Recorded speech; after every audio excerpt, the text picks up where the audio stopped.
And a pleasant good afternoon, everybody, and welcome to Yolo High Wheelers Baseball from Dobbins Stadium here in Davis, California. It is the visiting Oakland Ballers and the hometown Yolo High Wheelers. Doug Greenwald here with you on this gorgeous Saturday afternoon. Hard to believe the penultimate regular season game for each of these teams, who will see each other starting again on Tuesday for the Pioneer League playoffs.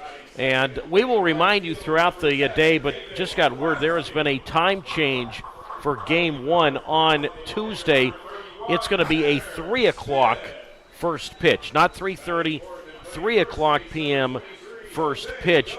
The rules are a little different in the playoffs because there could be extra innings. So, in other words, of course, the regular season, the Pioneer League has the knockout home run round. There are no extra innings, but if we go after 9 innings tied in postseason, we do not have the home run round. We play it old school, no ghost runner, just old school extra innings in postseason. So that's why we, in the event that happens, are moving the game up to 3 o'clock on Tuesday. So the records for these two teams,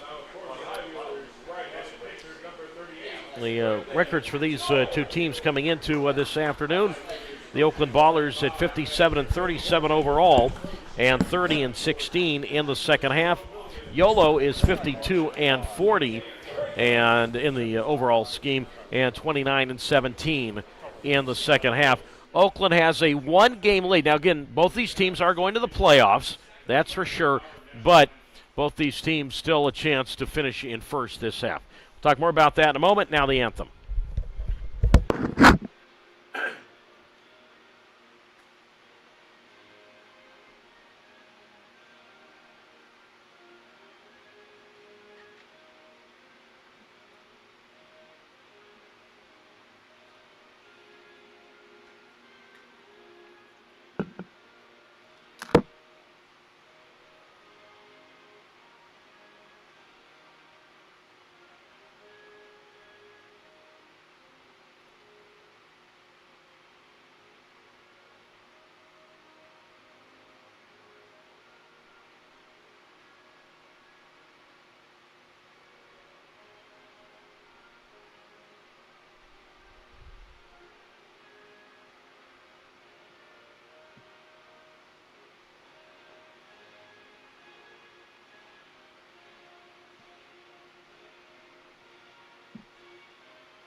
All right, the national anthem here this afternoon. All right, let's take a look at the starting lineup first for the visiting Oakland Ballers and manager Aaron Miles. Again, Oakland a one-game lead over Yolo in first place in the Pioneer League second half. And Oakland win today, and they will finish first this half. Leading off for Oakland, playing left field, Tyler Best. Batting second and playing second, Dante Stewart. Noah Martinez sits third and plays first base. Batting cleanup at third base, Brett Barrera. The designated hitter is Tripp Clark, and he hits fifth. Batting sixth and playing in right field is Brett Carson. Batting seventh, doing the catching, Tyler Lozano. The eighth place hitter is the shortstop, Brad Burkell, and rounding out the lineup, and batting ninth is the center fielder, Kyle Guerra. On the mound for the Oakland Ballers, the right-hander Chandler David. I never did mention the pitchers when we signed on. I apologize for that. I was talking more about the playoff game next week. But Chandler David does the pitching for Oakland. And, again, that is the Oakland lineup. So it's Best, Stewart, and Martinez, Barrera, Clark, and Carson, Lozano, Burkell, Guerra, and the righty David on the mound. For the Yellow High Wheelers and manager Billy Horton leading off, playing center field, Braylon Skinner. David Glancy hits second, plays right field. Hitting third, the designated hitter, Tanner Smith. Batting cleanup at first base, Jose Gonzalez. Bobby Leday is slotted fifth at second base. Taylor Lomack, his first start as a high wheeler, bats sixth, and he's in left field. Kirkland Banks at 6th. He bats 7th. He's at third base. Travis Holt is the shortstop, batting 8th. And Edwin De La Cruz rounds out the Yolo lineup, and he bats 9th and does the catching with the right-hander Brendan Knoll on the mound. Again, for the Yellow High Wheelers and manager Billy Horton, it's Skinner, Glancy, and Smith, Gonzalez, Lede, and Lomack, Banks, Holt, De La Cruz, and the righty Knoll on the hill. The starting lineups here this afternoon. The umpires for today's game is assigned by Ron Adams. The home plate umpire is Bill Shortridge. He's the crew chief. The umpire at first base, Ricardo Rodriguez. And Jason Vinson is the third base umpire. All right, here we go. Penultimate regular season game. Yolo hosting Oakland on this gorgeous Saturday from Davis, California. Brendan Knoll is out of the full windup in the right-hander's first pitch of the game. And Best swings and drives one down the right field side. He does it again.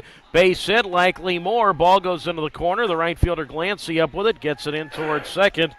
And the very first pitch of the game to Tyler Best is a double to right field.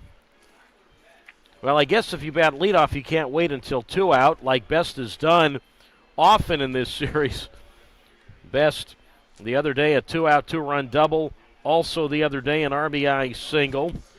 So Best now 5 hits. Actually now 6 hits in the series for Tyler Best, who just joined Oakland a few days ago after playing this season in the Pecos League with Martinez. So the first pitch double. And now Dante Stewart comes up, and Brendan Knoll's pitch is inside, ball 1.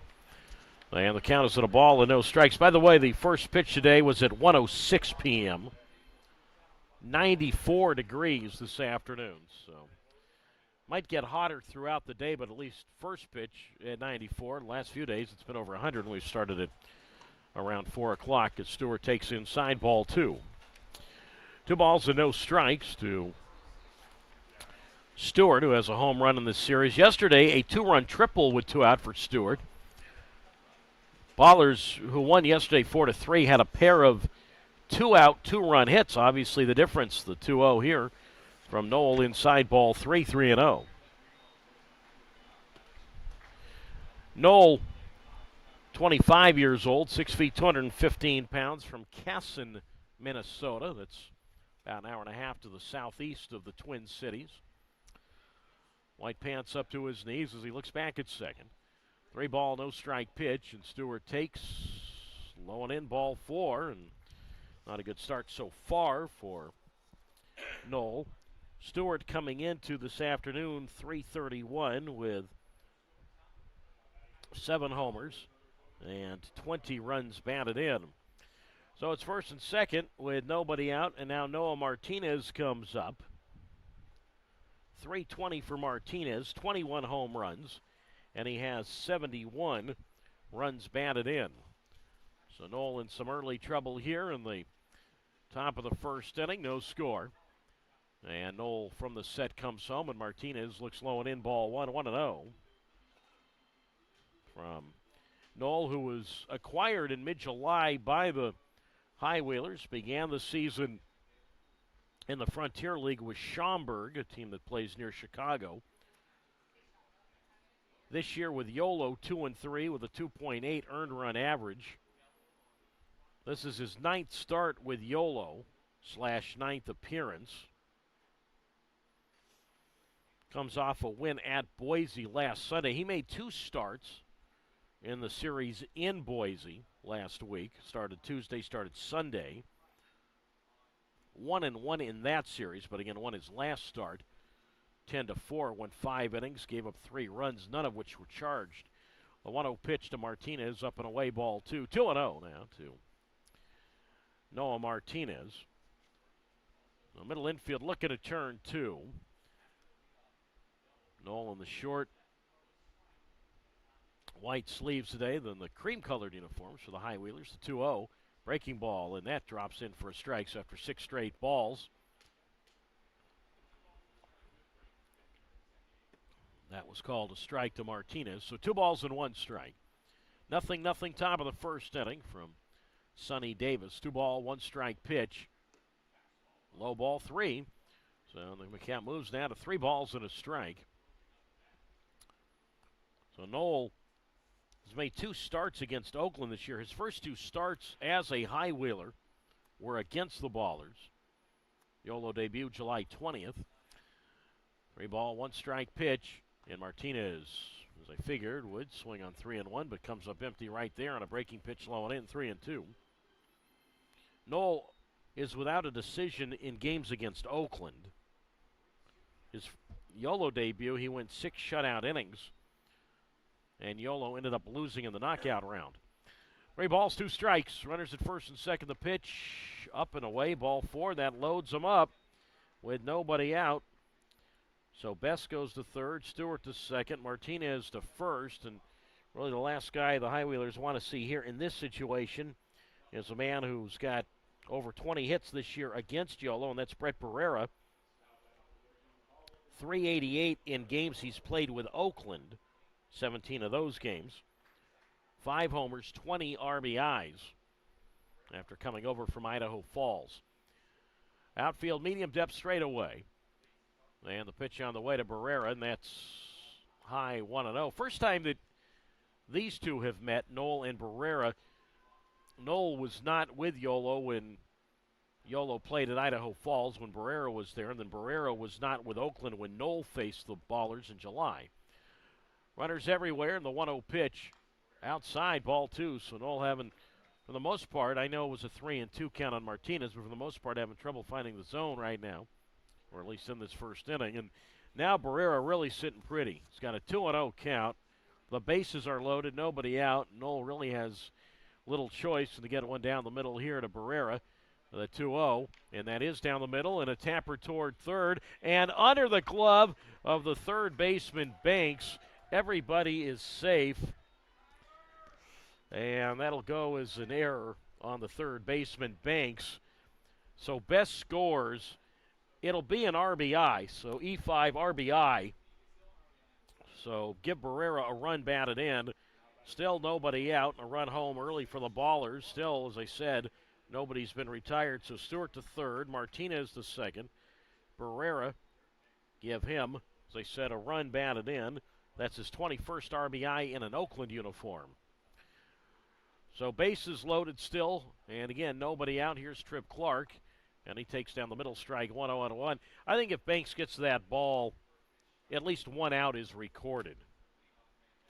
But this has not been a good recipe. It's been 2 walks, an error, a double, not necessarily in that order, but and a run in the 0-1. And Clark, who's been trouble in the series, takes high for a ball, 1-1. He bats at .323, 3 home runs, 19 RBIs. And Noel, who really could use a double play ball right here, even if a run scores, could still use a double play, the 1-1.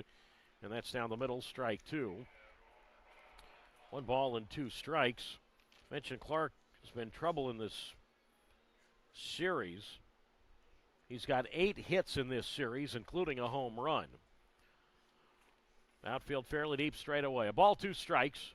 Still nobody out, and the pitch. And Clark takes up an in ball, 2-2-2. That last start for Noel in Boise, 5 innings, 3 hits, 3 runs, again, none earned. I only gave you a part of the line before. 3 walks, struck out 4. Runners everywhere, the 2-2. Inside and low, ball 3. So 3-2 now. So he walked Stewart, he walked Martinez. So obviously went to 3 ball counts there at least, and now goes to a full count on Clark with Carson on deck. And the 3-2 pitch, swinging a foul ball right side. 3 balls, 2 strikes. Mentioned the High Wheelers and the old school uniforms today. The cream tops, white, or the cream tops and the cream colored pants with the navy blue caps, letter D on it, white letter D. Obviously for Davis, the 3-2. And Clark of another foul to the screen, 3-2. Still got to get one of those old school Davis caps. High Wheeler logo is on the left side of the shirt. Oakland, the forest green tops, gray pants, ballers in gold spelled across the front. Going with the green caps. 3-2, runners everywhere. And the payoff, and Clark swings, and he flies one high and deep to left field. Lomack is back, and it's a grand slam.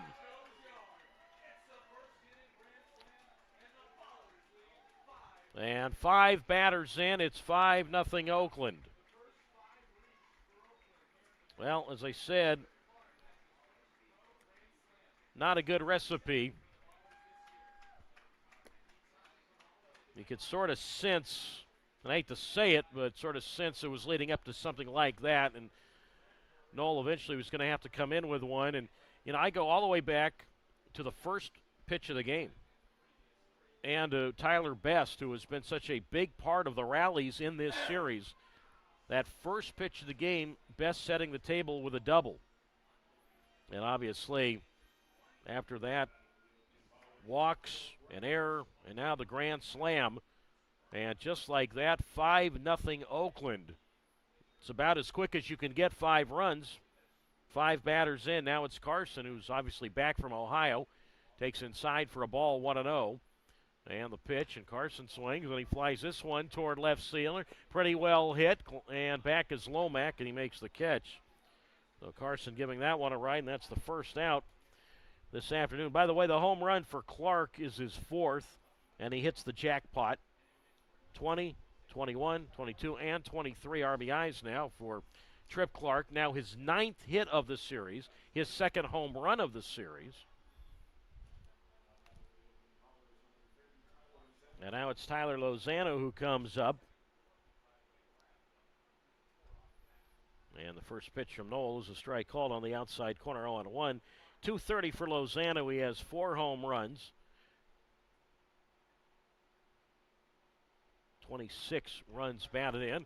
And he grounds this one off the glove of the pitcher Noel. It goes to the shortstop Holt up with the baseball, and he will throw on to Gonzalez at first. Be a 1-6-3 right there.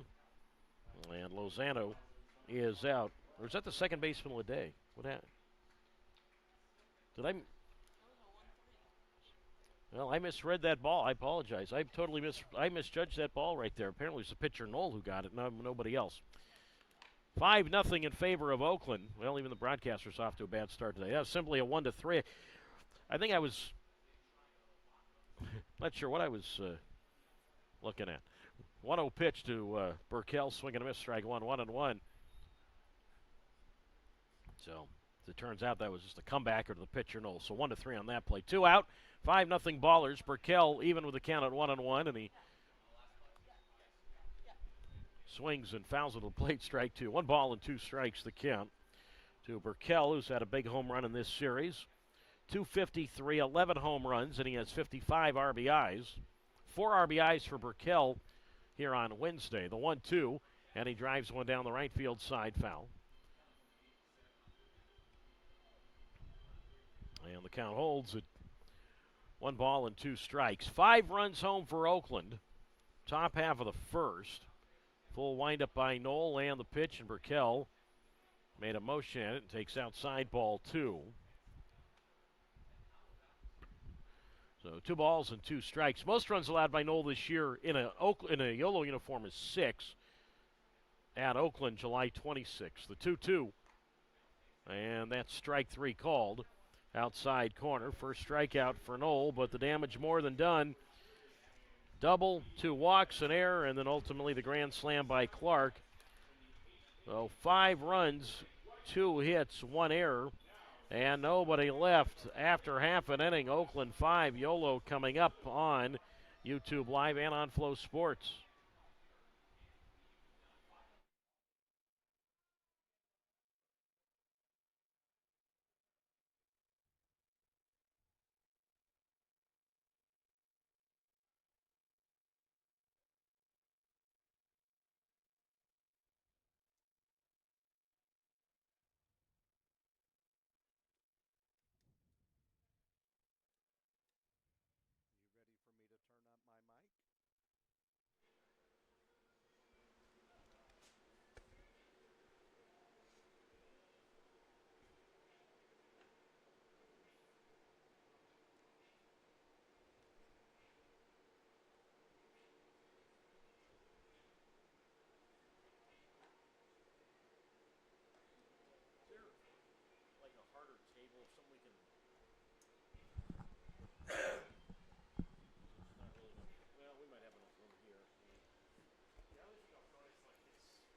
It's got wheels, so that's it. Or do you want it just on the ground? See if this will work, yeah. We'll put it on top of the box. Yeah, I think we're good here. Oh, there we go. Okay, there we go.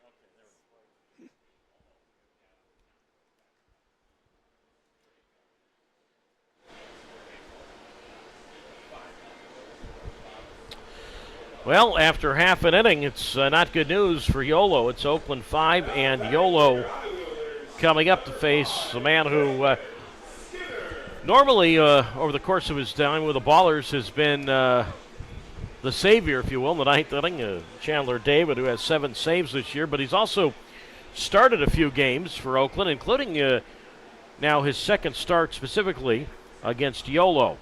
And he has a 5-run lead with which to work. Braylon Skinner leads it off. Skinner, Glancy, and Smith to face David, who was out of the windup in the first pitch to Skinner. Low ball 1. 1 ball and no strikes.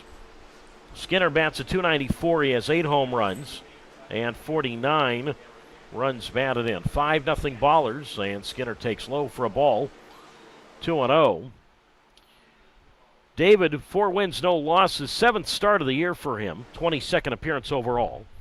3.45 ERA for the first-year pro. The 2-0 pitch, and that's low ball 3. 3-0 now to Braylon Skinner.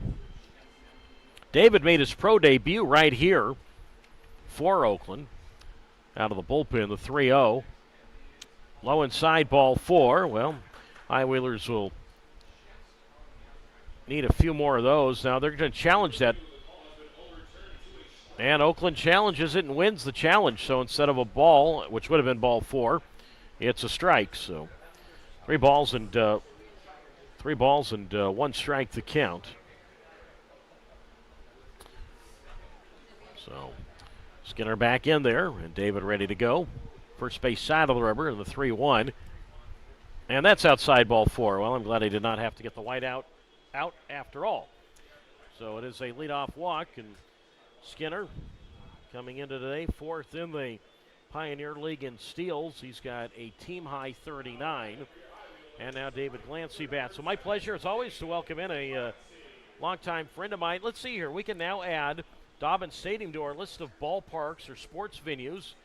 Joe Mock, who is the owner, president, CEO, chief operating officer of baseballparks.com. And janitor.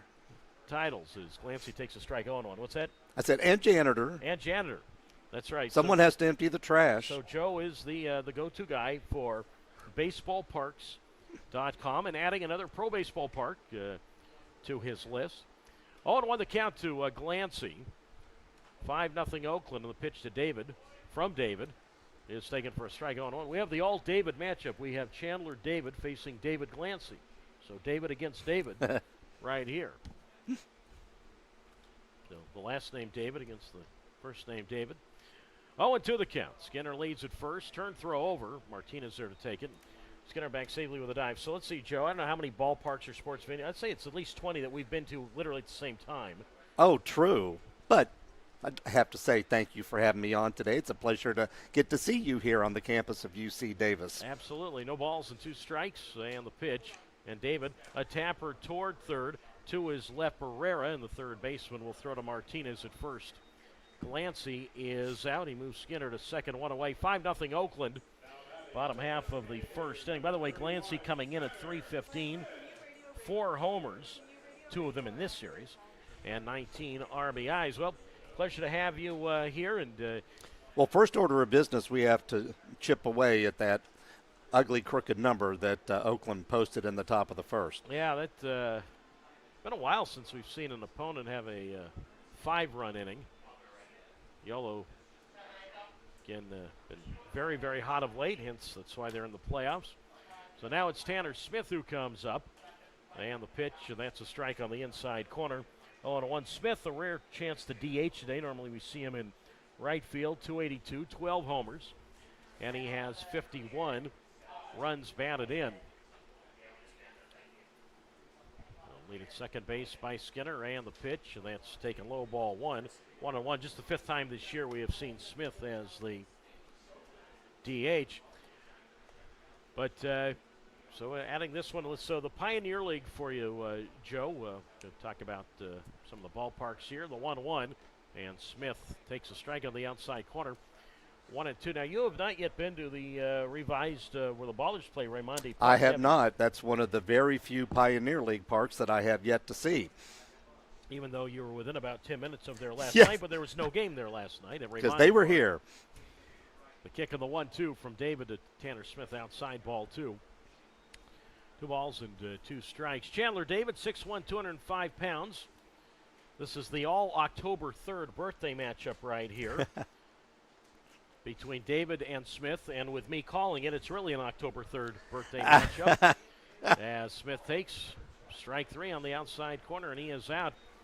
Well, Chandler David, the first batter he ever faced professionally, happened to be Tanner Smith, his birthday mate. And I got to call it, so a whole bunch of October 3rd get-togethers at this ballpark today. So Smith is out. Well,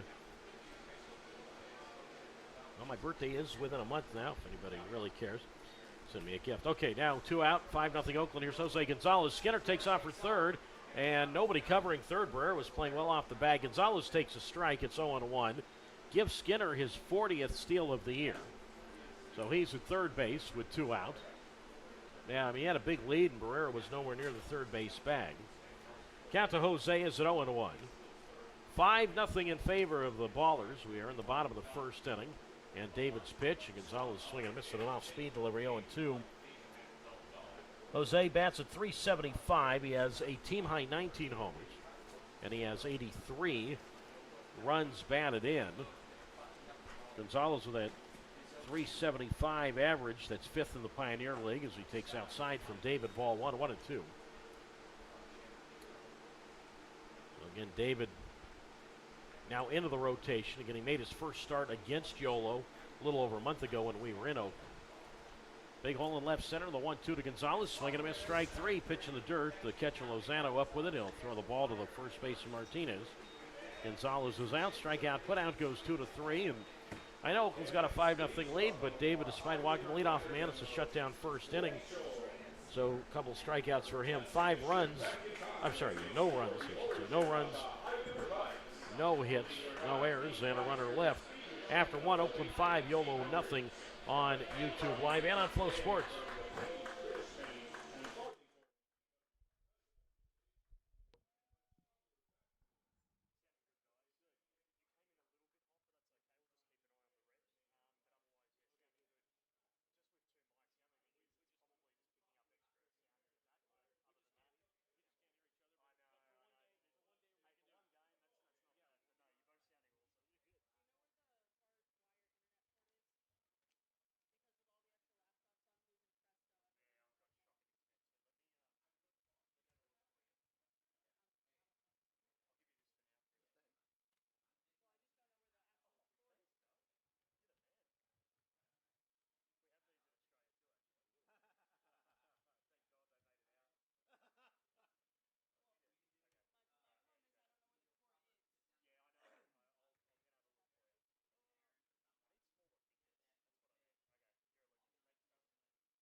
On we go to the top half of the second inning on this sun-filled Saturday in Yolo County.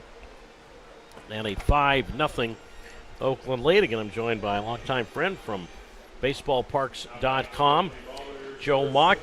And, all right, Joe, you were in Oakland last night. And Yes, I guess sir. your final trip to the Coliseum, at least for Major League Baseball?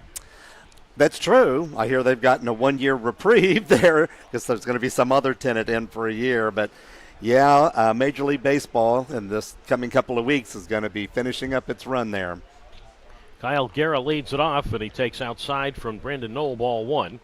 1 ball, no strikes. Batters 9-1-2 for Oakland. Guerra And the top of the order for the left fielder, Best, and then Stewart. The kick on the 1-0 pitch, and Kyle swings on a tapper foul, first base sign. 1 ball and 1 strike to count to the former high wheeler and Kyle Guerra.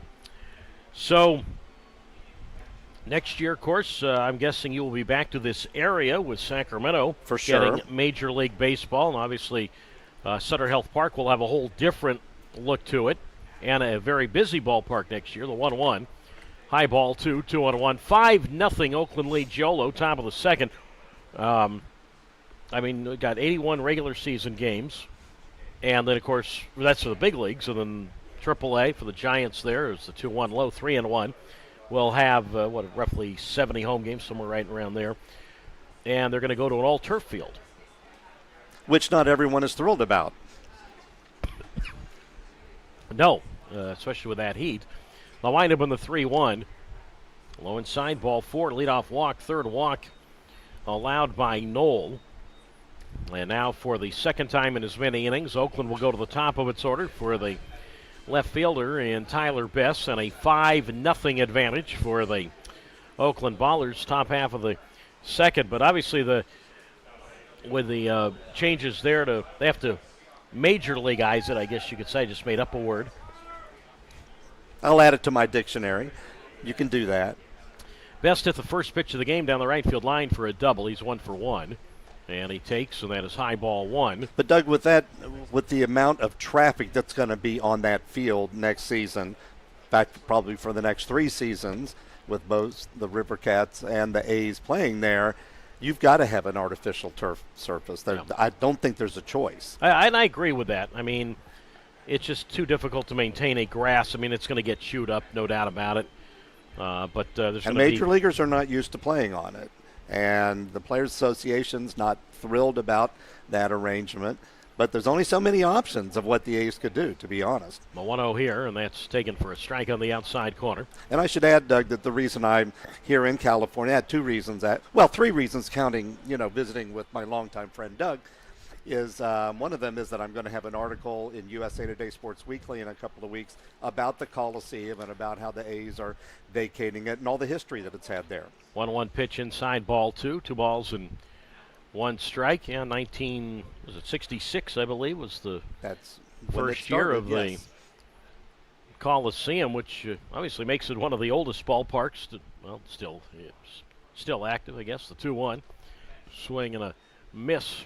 And a fastball in the outer half, and that is strike 2. 2-2, Ballers 5, and the High Wheelers nothing. Top of the second, joined by Joe Mock from BaseballParks.com. Yeah, you think that's one of the old, 5 oldest in the major leagues? I mean, and also it's the last major league stadium that was for both football and baseball. 2-2 is high ball 3, 3-2. Yeah, everybody else is playing in baseball-only venues now.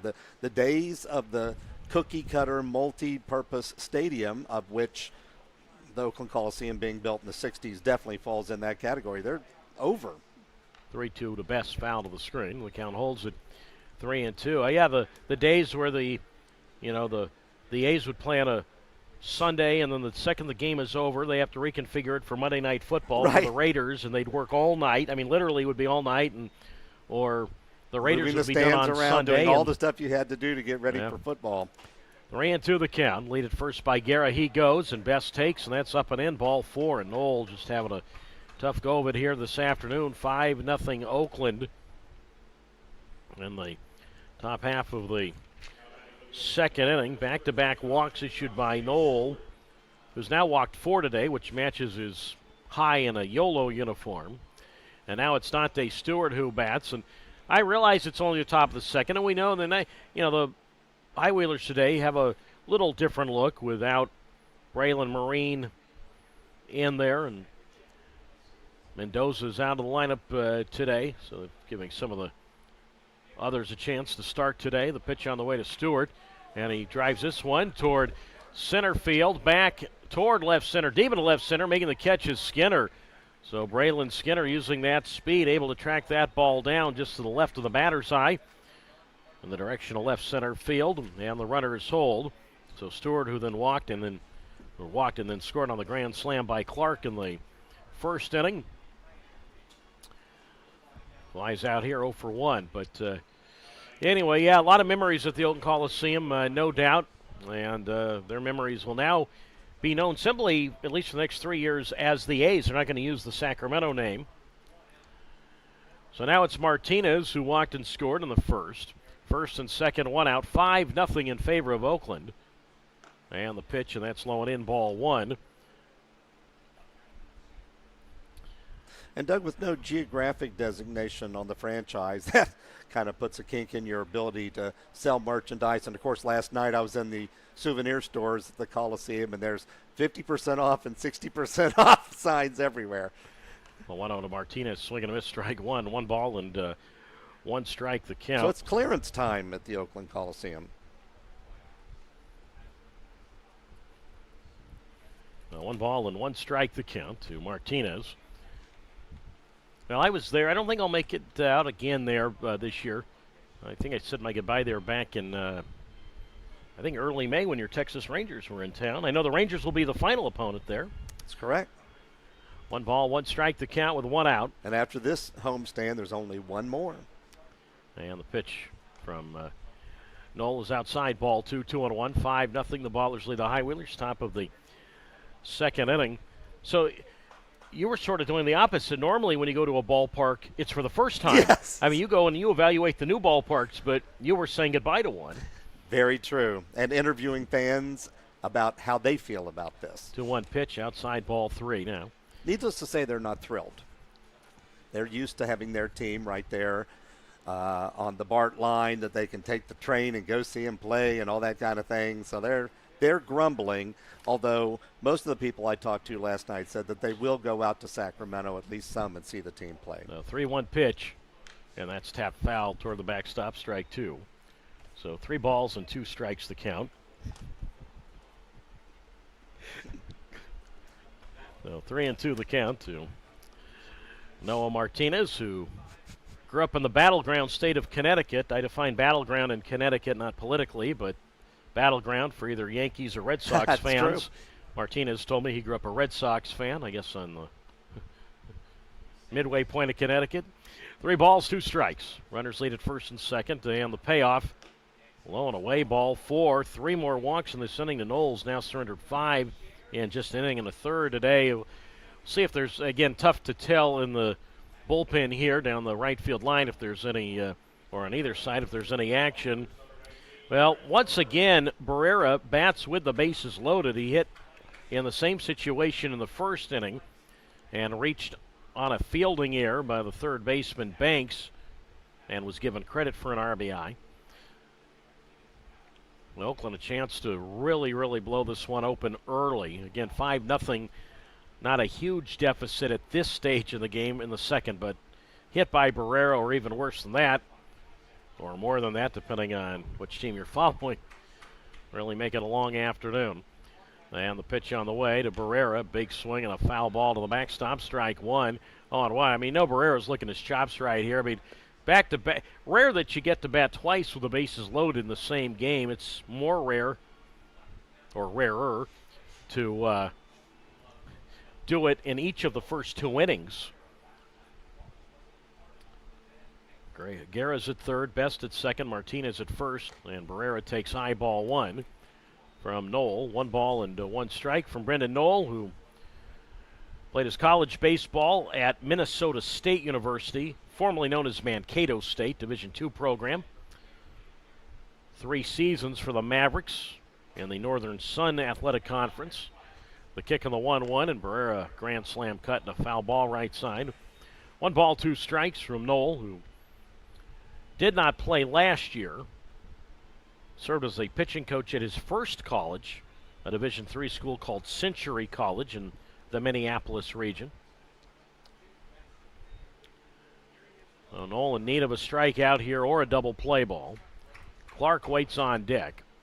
Runners lead at first and second. 5-0 Oakland, top second. Runners at every base, I should say. The 1-2 pitch, low ball 2, 2-2. So, Joe, you represent USAtoday.com, USA Today Sports Weekly. So let's talk about one of the big projects you had this season, and an event I think and I think many would agree, should be held every year. We'll talk about the Rickwood Classic in a moment. 2 balls, 2 strikes. And now time called. A timing violation has been called. And that will go against the pitcher, Knoll, who is not ready to go. The clock expired. The plate umpire, Bill Shortridge, said that's a ball. So now it goes to 3 balls and 2 strikes. Rare that we've seen that at all this year on either side, a clock violation. So 3 balls, 2 strikes. Runners everywhere. 5-0 Ballers to pitch. Over the head of Barrera. That's ball 4. I'd have to think that Knoll might be, hate to say this, but toward the end of the line early today. That's the 4th walk of this inning. A run is home. So Guerra scores. Barrera has his 2nd RBI today. 6-0 Oakland. Best of 3rd. Martinez to 2nd. Barrera, he has 2 RBIs this afternoon without a hit. The RBI for Barrera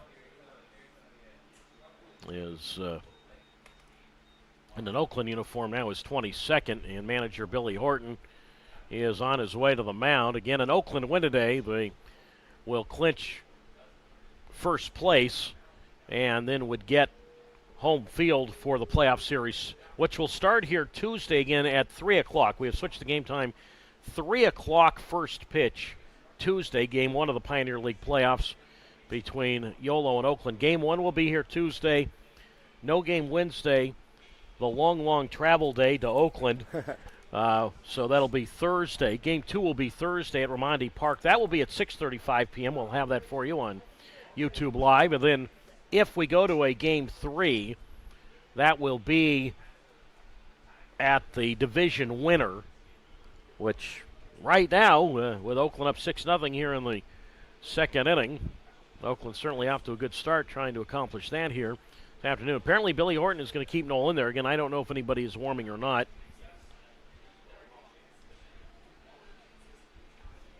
Reed Garland apparently is. So I think Reed just texted the press box, tell everybody he's warming up. So we thank Reed for informing us.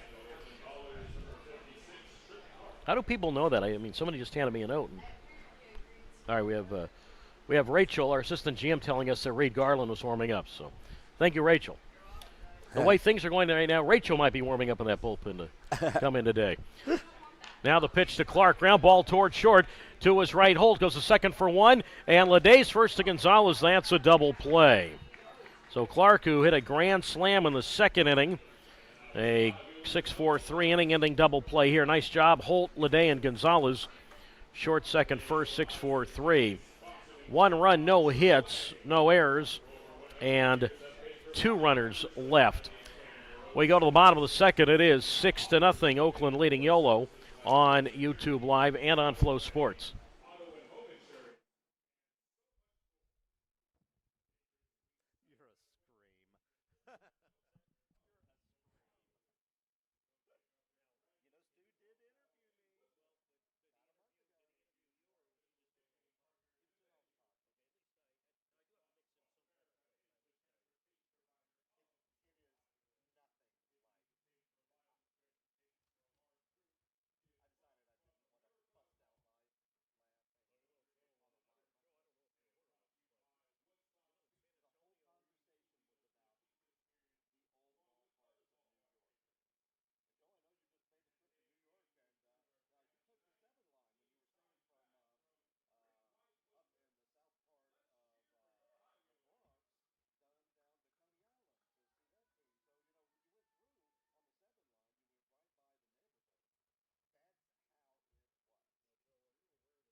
Moving along to the bottom of the second inning, 6 runs, 2 hits, no errors for the Oakland Ballers. No runs, no hits, and 1 error for the Yolo High Wheelers. Bobby Leday leads it off, facing Chandler David.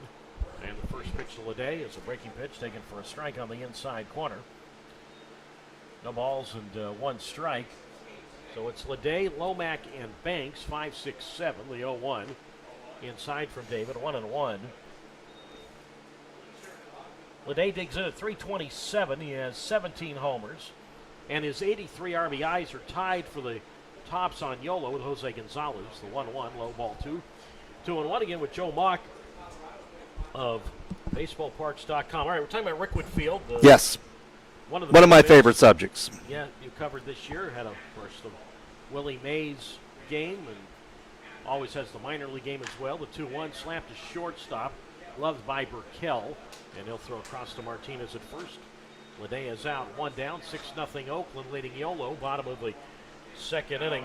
And you know, Doug, you mentioned the minor league game that they play. That's something that Major League Baseball has started doing with their jewel games, like what they did at the Field of Dreams, what they've done continuously at the Little League World Series, and now this year at the Rickwood game, is to play a minor league game 2 days before. And I'll never forget where I was in the top of the 8th inning at that minor league game when the PA announcer came on and announced that Willie Mays had just passed away. First pitch to Taylor Lomack inside. Next pitch to Lomack. I believe the count's at 2 balls and no strikes now. So 2-0 the count to Lomack. Yeah, obviously, what a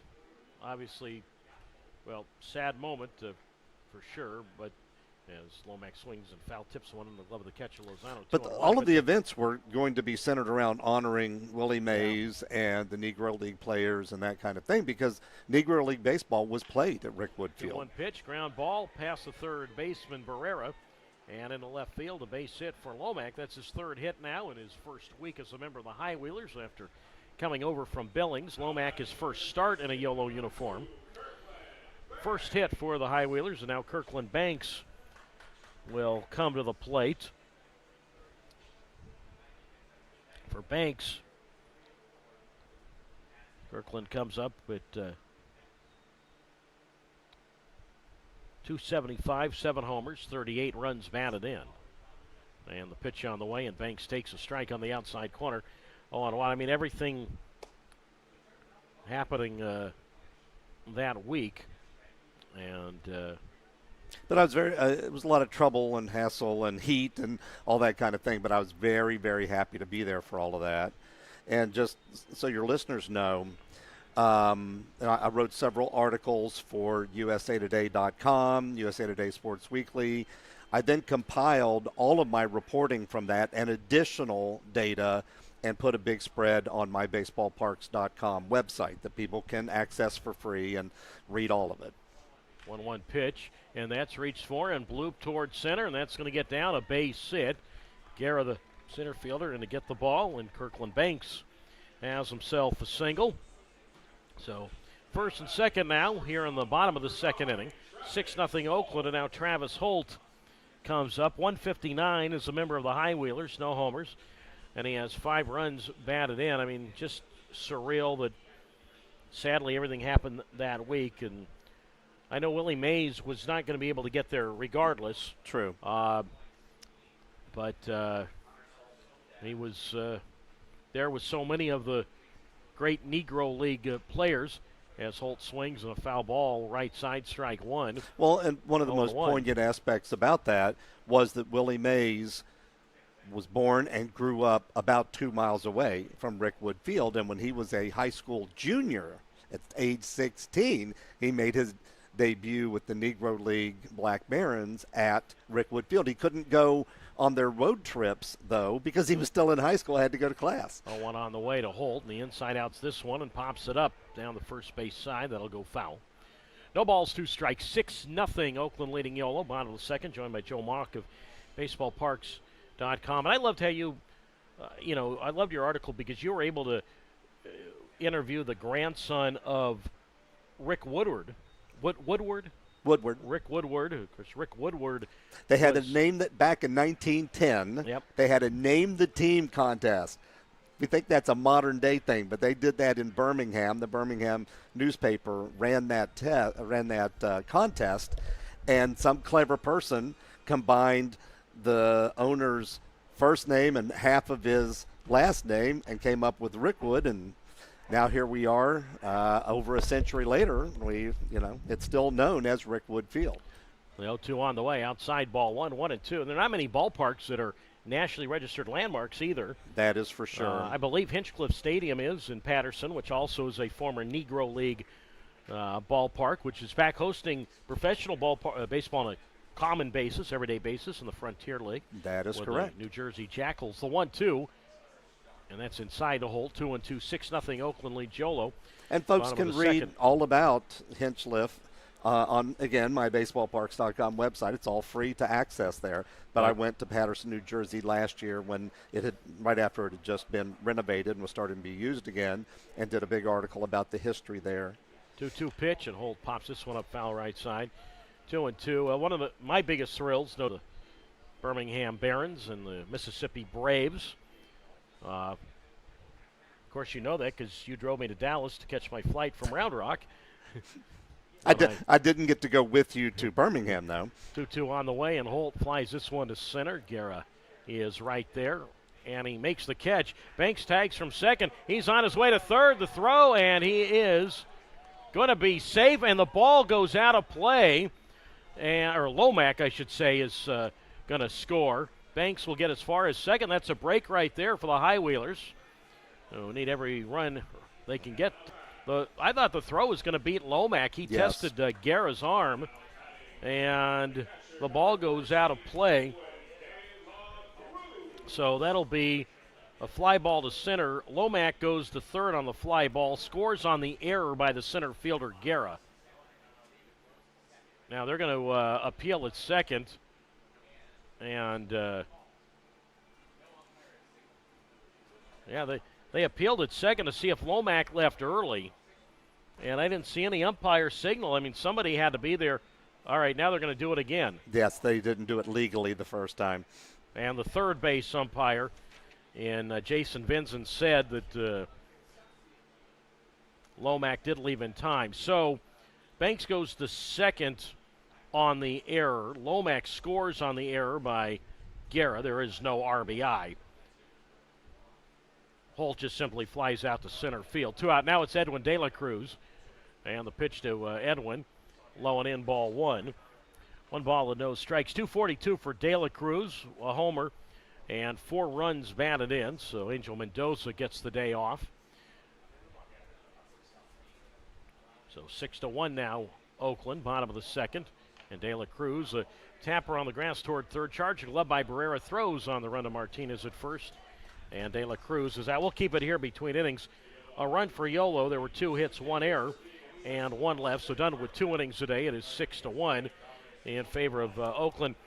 But no, that was a tremendous thrill to be there for the Rickwood Classic. And this year, I just thought Major League Baseball did a fabulous job promoting it. They really did. As they always do, their alternate events. Next year, it's going to be in Virginia, Kingsport, Tennessee, at the okay, correct. At the not Bristol, Kingsport, Bristol, Tennessee, yes. at the Bristol Motor Speedway. How are they configuring that one? Well, they have configured it for non-race events in the past. Most notably, a college football game was played there. I'm not crazy about the idea. I think there's other places they could have gone, but I believe that Major League Baseball is interested in 2 things in that regard. One is that they've gotten a lot of criticism about having these fantastic events at the Field of Dreams in Iowa, at Rickwood in Birmingham, that your average fan just doesn't have access to buy tickets for. Well, there'll be no shortage of tickets in a NASCAR stadium that can hold up to 160,000 people for a race. Now, when it's configured for baseball, there won't be that many tickets available, but there will be lots and lots of tickets available. And so I think Major League Baseball wanted to do that, but they're also trying to bring Major League Baseball to places where it has not been before and where locals don't really have a major league team close by to root for. So, I think they wanted to, in being in a place where they can sell a lot of tickets, they'd kind of like to set the all-time record for highest attendance at a baseball game. Well, that. Well, yeah, I don't know how much. I've never been to an auto race. My wife and I have actually been to the NASCAR race at Bristol. Okay, well, you know what? When we met, she was a big NASCAR fan, so I took her there. I drove right past there when I was there in March. I was driving through Bristol, Tennessee, and I stopped to take a look at the old Appalachian League ballpark there. And then I was on my way down to North Carolina and drove right past the Bristol Motor Speedway. So, anyway, want to mention a Negro League event that's going to take place in this area coming up on September 22nd. While we're on topic, we'll get to that in a moment as Brendan Knoll faces Brett Carson, who takes outside 1-0. The score is 6-1, Oakland leading Yolo, top of the third. Brett Carson, Tyler Lozano, and Brad Burkell, 6, 7, and 8 to face Knoll, who winds and the pitch, and that's a strike on the inside corner, 1-1. Coming up the road at Sacramento State, the ballpark there, baseball park there, is going to hold an honorary Negro League game. The windup in the 2-0 pitch, and that's fouled off left side, strike one. 2 balls and a strike. Local historian of the Negro Leagues and owner of Perfect Game Pitching Solution, Todd Sullivan, will be organizing this event at John Smith Field at Sac State. 1 ball and 2 strikes, and the pitch, and that's dribbled foul up along first. 1 ball and 2 strikes the count. Sullivan said the significance is to tell their story from 1920 to 48, basically the time that historians considered what were at the time the Negro Leagues. There's the pitch here, and that's swung on and fouled at the plate. And Sac State has done this before, so it's not just this year. They've hosted it the last few years as well, so fun to see a local school hosting an event to commemorate that era of baseball. Outfield well around to the left, the 1-2 pitch, and that's hit up the middle and past the diving shortstop Holden to center. A base hit for Carson, again, who was not here over the last couple of days. He was back in Ohio being inducted into his high school Sports Hall of Fame, so congratulations to him. Gee, my high school hasn't inducted me into the Sports Hall of Fame with good reason. So Carson, a leadoff man, 3rd straight inning in which Oakland has had the leadoff man reach, 6-1 Ballers. And now Lozano comes up. Joe, my take, I know you didn't ask it, but I want to know, yes, even though I don't know the question yet. You don't yet. even know the question is Lozano swings and misses strike one. 0-1 the count. That, since baseball is the national pastime, that I feel that every state in our union, including the Canadian provinces, since Major League Baseball is played in Canada, should have a chance to host at least one regular season Major League game. The 0-1 pitch, and that is high for a ball, 1-1. Oakland 6, Yolo 1, top of the 3rd inning. And I think the commissioner's office is not opposed to that notion at all. And, I mean, you look around these other events. For example, the Rickwood Classic, which had been a long time and still is minor league event. All right, they hosted a major league game around that this year.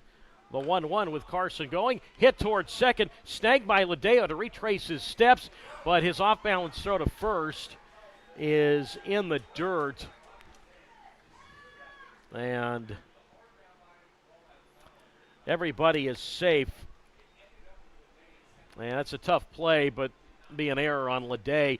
Ladey had to go over and cover second, and then the ball was hit just a pinch back to his left, so he had to retrace his steps, got back to get the ball, and then his throw was in the dirt, and Gonzalez unable to dig it out. That'll be an error, though, on Ladey.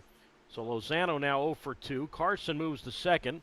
Second Yolo error. First and second, nobody out. Now it's Burkell to face Brendan Knoll. who pours in a strike on the outside corner, 0-1.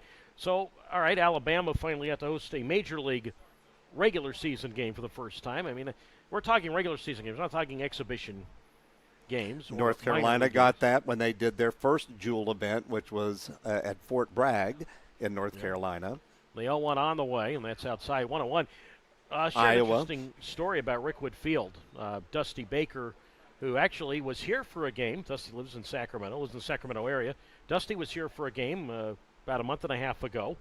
Came by to check out the Ballers and the High Wheelers. And Dusty was at the event at Rickwood, the 1-1, outside 2-1. And Dusty, his career is off the charts. We all know that. And soon to be Hall of Famer, and long overdue, by the way, for that. But, I don't hold it against him that he managed the Houston Astros, which is a team that I detest because I'm a Rangers fan. The kick on the 2-1, and that's popped up foul left side, 2 balls and 2 strikes. I think we're all happy for Dusty, though, that he had a chance to win a World Series as a manager for the first time, and his Hall of Fame status should have been cemented regardless, but definitely now. But anyway, I'd asked Dusty if he had ever been to Rickwood Field prior to this past June, the 2-2. Swing and a miss, high fastball, strike 3. 1 out, and one out, second time that Knoll has struck out Burkell. And now here's Kyle Guerra, 6-1. Oakland leads Yolo, top of the third. Every time I talk to Dusty Baker, I learn something new from him about his career, about his life. So I asked Dusty, I said, do you ever been to Rickwood? And he told me he played there for 3 spring training games. When he was with the Braves in the 70s, the Braves and Orioles would break camp from Florida, would come up, go to Birmingham, and play at Rickwood for a few years in the 70s, like 1 game a year. And Dusty said that he had played there as a member of as a youngin' with the Atlanta Braves. And I had no idea about that from Dusty. And as I said, his stories are incredible. But he had not, as I say, he had not been back to Rickwood in almost 50 years. Reggie Jackson as well. And he spoke very eloquently and emotionally about his travails he had in Birmingham when the minor league. 1-0 here, and that's driven toward left center field. It's going to get down for a hit. Rounding third is Carson. He will score, and the Ballers get the run right back now. It is 7-1 Oakland, so the former High Wheeler Guerra give him a single to left and an RBI. He's now 1 for 1 today. He had walked and scored in the second. Left fielder Lomack to his left, up with the ball, getting it in towards short. So 7-1 now in favor of the Ballers. Mentioned Reed Garland had been up last inning warming for Yolo, but Brendan Knoll's still out there.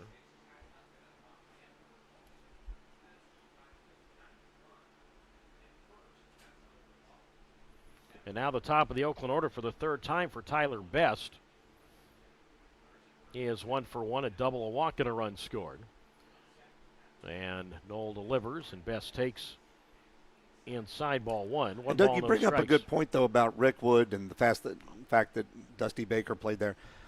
A historian did a lot of research and determined that in the current Baseball Hall of Fame, I forget the exact number, but I think it was about 180 in the Baseball Hall of Fame have played at Rickwood. And you might say, well, how's that possible? But it's possible because a whole lot of players that eventually made it to the Hall of Fame would play exhibition or play barnstorming games or something at Rickwood. Well, or played in the Southern League when Rickwood, or actually whether played they there. were Barons or not. The 2-0 pitch, high 3-0. Bob Melvin, Giants manager, came up through the Tiger system, which at the time was a Birmingham affiliate in the 80s. That was his home field. I mean, I love talking to former players. And I know Bob's not in the Hall of Fame, but I mean former players regardless who were in the Southern League in the 60s, 70s, in the 80s, who played for or against Birmingham, who played at Rickwood. 3 balls, no strikes, the count with 1 out. It is 7-1 in favor of the Oakland Ballers, top of the 3rd inning. Runners lead at first and second, and Brendan Knoll delivers, and that's blown away, ball 4. 3rd straight inning in which Oakland has had the bases loaded.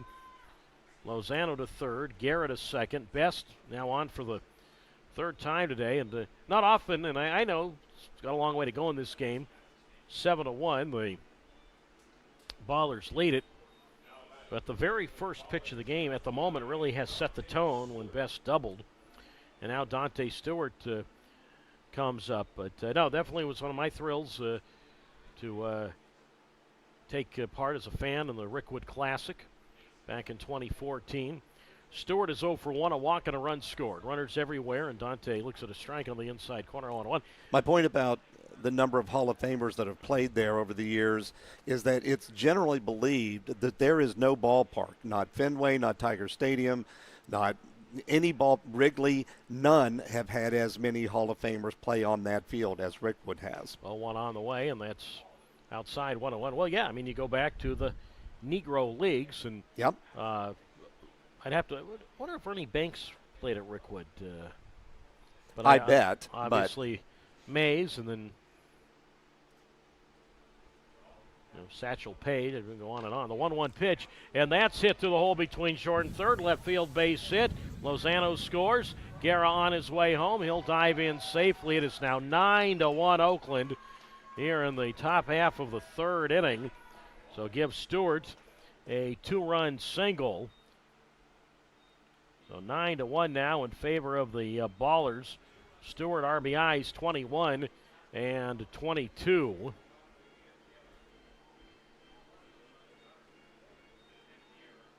Best goes to second base. Stewart is on base for the second time today. And now it's Noah Martinez who bats. I don't know if Garland is still warming, but Brendan Knoll obviously, not all these balls have really been hit hard, but certainly he has struggled with his command today, having walked quite a few. That's the pitch on the way to Martinez, and he hits one to first. That's gloved by Gonzalez, and he'll have one play, and that's to first. So Martinez, who has walked twice today, is retired for the first time. Best goes to third. Stewart up to second. 9-1 Oakland. Top half of the third inning. 7 walks issued by Knoll today.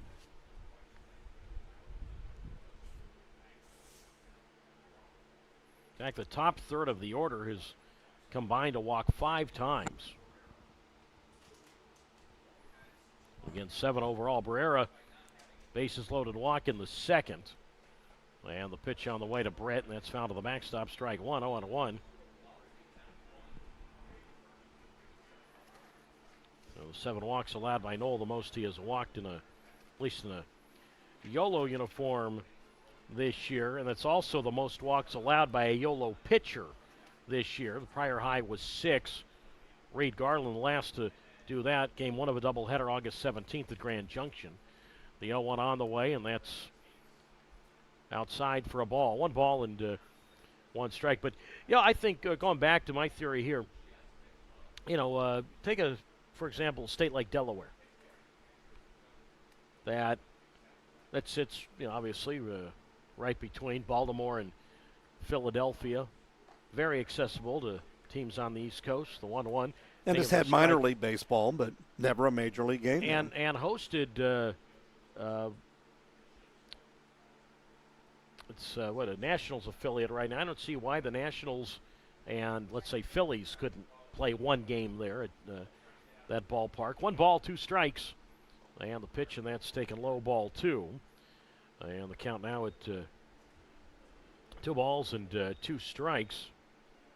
But, Doug, I'll add this, that Major League Baseball has learned that even if you want to bring a Major League game to an existing, perfectly fine minor league ballpark, they still can't just bring the players in and have them play a Major League game. There's so much that is involved, such logistics.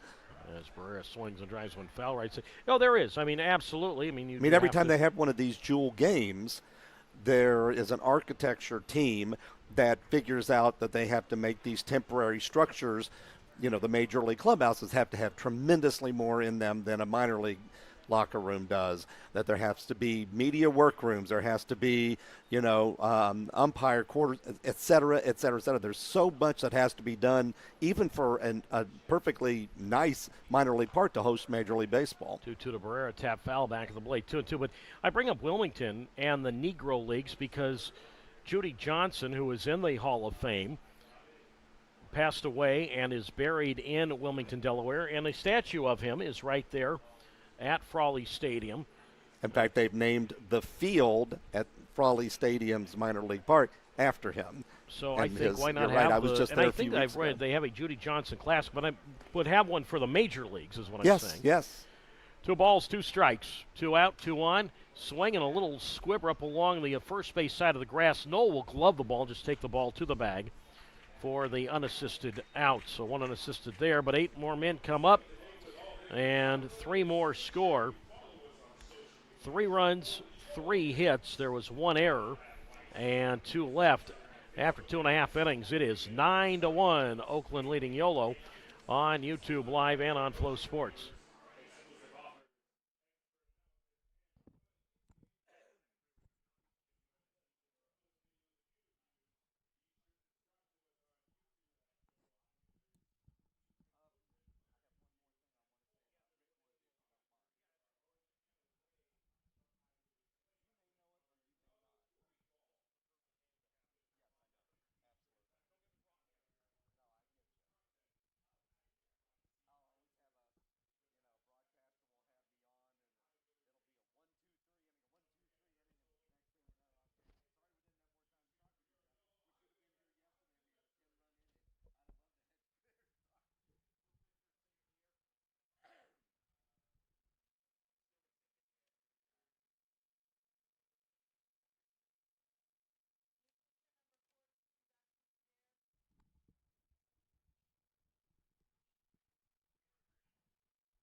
We head to the bottom half of the 3rd inning. A new pitcher for Oakland, despite the Ballers being up 9-1. And it's Zach St. Pierre, who we saw here as a starting pitcher on Tuesday, and I would see him out of the bullpen. 6 wins, 5 losses for St. Pierre, 5.42 ERA. 24th appearance, 14th out of the bullpen. 9-1 Oakland, bottom of the 3rd. Braylon Skinner leads it off. Top of the Yolo order for the 2nd time, and he takes a strike on the inside corner, 0-1. So it's Skinner, Glancy, and Smith to face St. Pierre, who is out of the full windup again, the 0-1. Low for a ball, 1-1. So Chandler David, just a tune-up for him today.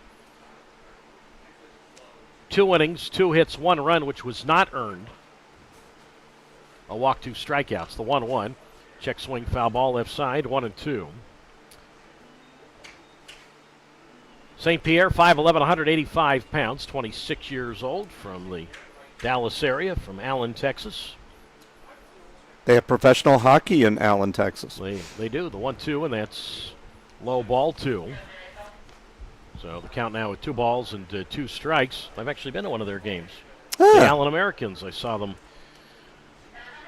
Cute little arena. 2-2 on the way, and that's low ball 3. 3-2, joined by Joe Mock of BaseballParks.com. Joe, you're probably not stunned that I've actually been to that arena in Allen. I'm never surprised at anywhere you've been, Doug. The 3-2. And that's inside. Close pitch there. Ball 4. So Skinner walks for the 2nd time. Braylon stole his 40th base of the year back in the 1st inning. And now it's David Glancy who bats. 9-1 Oakland. Bottom of the 3rd inning. I just like to brag that I've trying to say they've been to more sporting venues than Joe. Definitely in the arena realm. Definitely in the have. college basketball For sure. arena. Yes. That is. I don't know about baseball fields, but Yeah, I think you might have me on baseball. Now it's Glancy who's 0 for 1. Skinner at first, being held on by Martinez. They on the pitch, and that's a strike called on the inside corner. I do want to mention something about Rickwood Yeah, before go we ahead. leave that subject. I want to plug something that hasn't even happened yet, but will. I've signed on to be co-author of a book that is all about Rickwood Field. So to say that that's a ballpark that's near and dear to my heart's an understatement. Oh, one is low outside for a ball, 1-1. Well, you're not alone. Yes, but I loved what happened in June of this year for the rest of the country to fall in love with Rickwood Field as I have. But a fellow by the name of Tim Witt, who lives in Montgomery, Alabama, wrote a book 30 years ago called Bases Loaded with History, which was the history at that time of Rickwood Field. There's a pitch A foul lot to has Sweeney. happened, in that 30 years. All of the Rickwood classics, movies were made there. Now everything this year with Major League Baseball coming there. So he and I are joining forces to write a new version that brings the most recent 30 years back into the book. I don't know if we're going to call it Bases Loaded with History again or not, but I'm very, very happy that I will be the co-author on that with Tim Witt. Look forward to reading that, and that comes out when? Yeah, you're going to probably want to, you'll want to bum a free copy of it off me, I feel. Well, I didn't say free. I just said I look forward to reading it. When will that be out again? As First Skinner- quarter next year, most Skinner likely. goes. Pitch strike 3 called outside corner. Throw to second. Out there. That's a strike him out, throw him out. Double play. So Glancy called out on strikes. First strikeout for St. Pierre. And Skinner is out 2-4 on the caught stealing. The catcher Lozano to the second baseman in Stewart. So Braylon Skinner thrown out trying to steal for the 14th time this year. So just like that, 2 out of nobody on. 9-1 Oakland leading Yolo. Bottom of the third now Tanner Smith bats and he swings and chops one at first. That's gloved by Martinez and he'll take it to the bag for the unassisted out. And from a runner at first and nobody out, and within 2 pitches the inning is over. No runs, no hits, no errors. And nobody left. We'll keep it here to talk more with Joe Mock as we move on to the 4th inning. But as you know, Doug, I love to write. 9-1 Oakland lead. Yeah, go ahead. As you know, I love to write. That's why I started baseballparks.com. I studied journalism back, in the Stone Ages, when you had to, if you wrote an article, you had to have a chisel and a stone tablet to be able to write. That's when I was in journalism school. But I love writing, and USA Today kind of discovered me about 12 years ago through what I was doing on baseballparks.com, which I started when the internet started back in 1997, and they asked me to start writing for them, and I've been writing ever since. That's how I got to cover the Rickwood game in June for USA Today. They got their money's worth out of me because I kept filing new articles to them. But I love that, and I'm very much looking forward to the co-authoring this new book on Rickwood Field. Well, I'm excited to read it, no doubt about it, and I'm sure everybody else will too. And I guess there'll be more information on baseballparks.com about that as well. Maybe I can get you a 10% discount on the book if you buy it. Well, I do know the author. I'm sorry, I do know the owner and CEO of baseballparks.com. I'll tell you the other state I think, and I don't believe has ever hosted Major League Baseball in the regular season, and they could make this a Larry Doby, Frank Robinson classic, would be Columbia, South Carolina. Beautiful ballpark there. I believe that's the Royals High A. Don't know what the Fireflies, you know that. Correct, right. And the and that ballpark is every bit the showplace that the University of South Carolina ballpark is on their campus. So that's a hotbed for baseball in Columbia, South Carolina. Yeah, they got 2 very nice ballparks. I've not been to, believe it or not, I have not seen the ballpark where the Gamecocks play, but I have been to one game in at the ballpark in Columbia.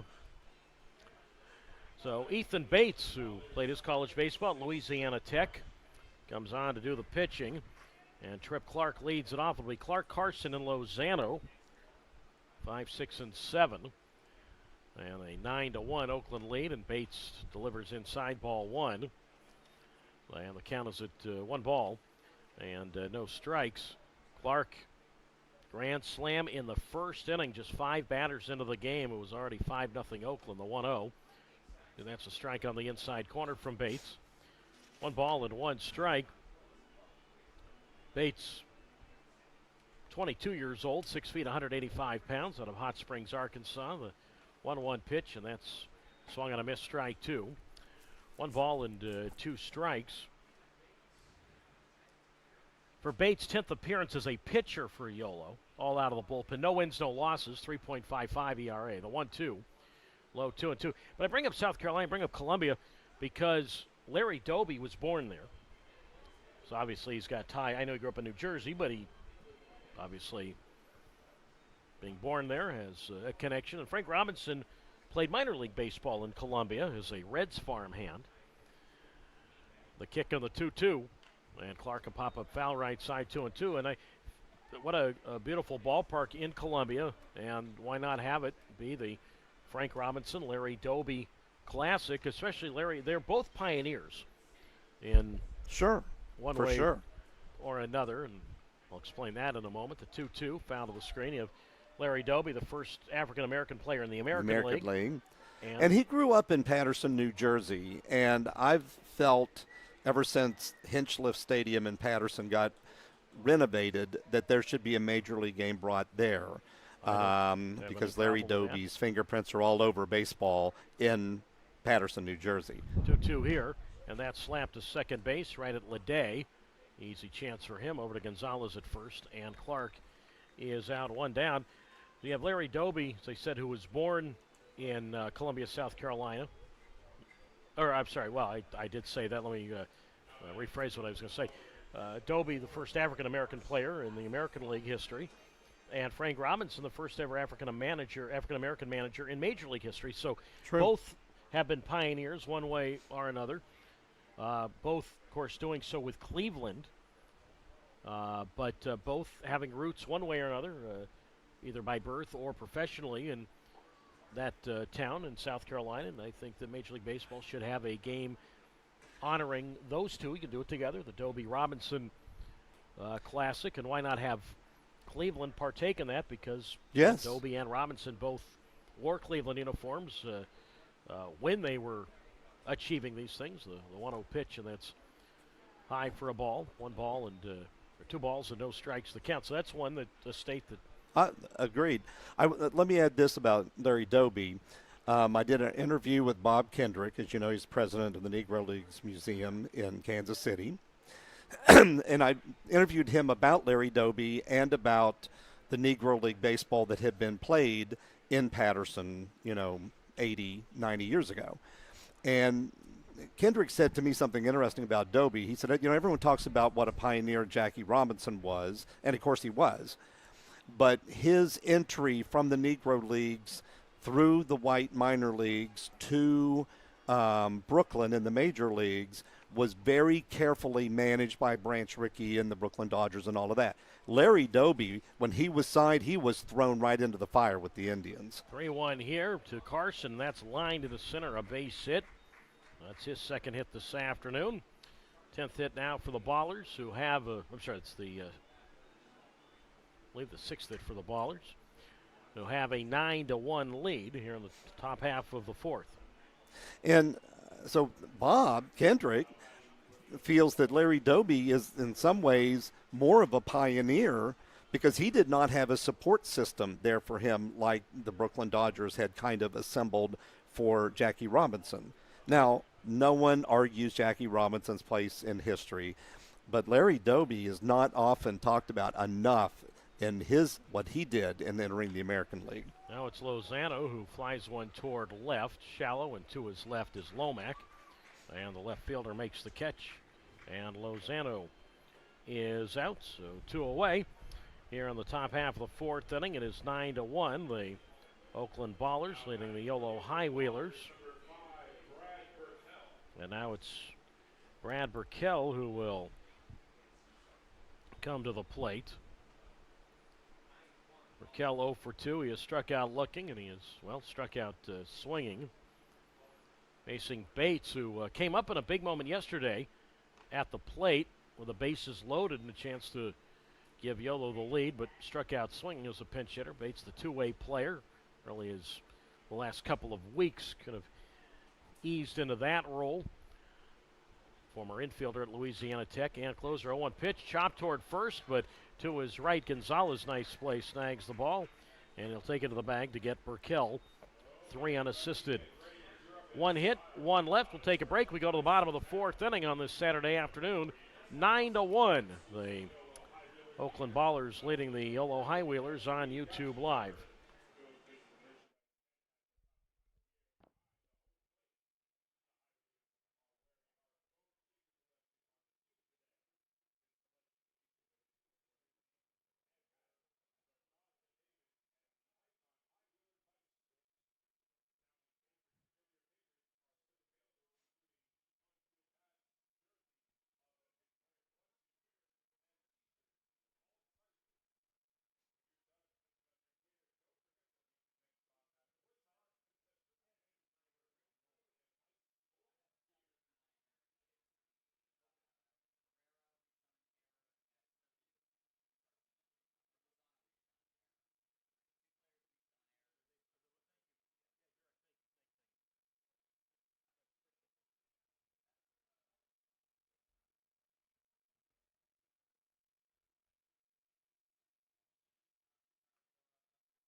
Good. Put your headset on and look official here.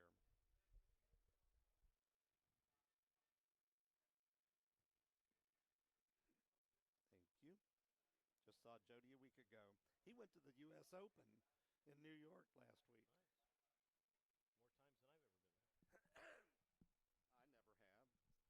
Certainly been to Shea Stadium and Citi Field right outside the gates, virtually.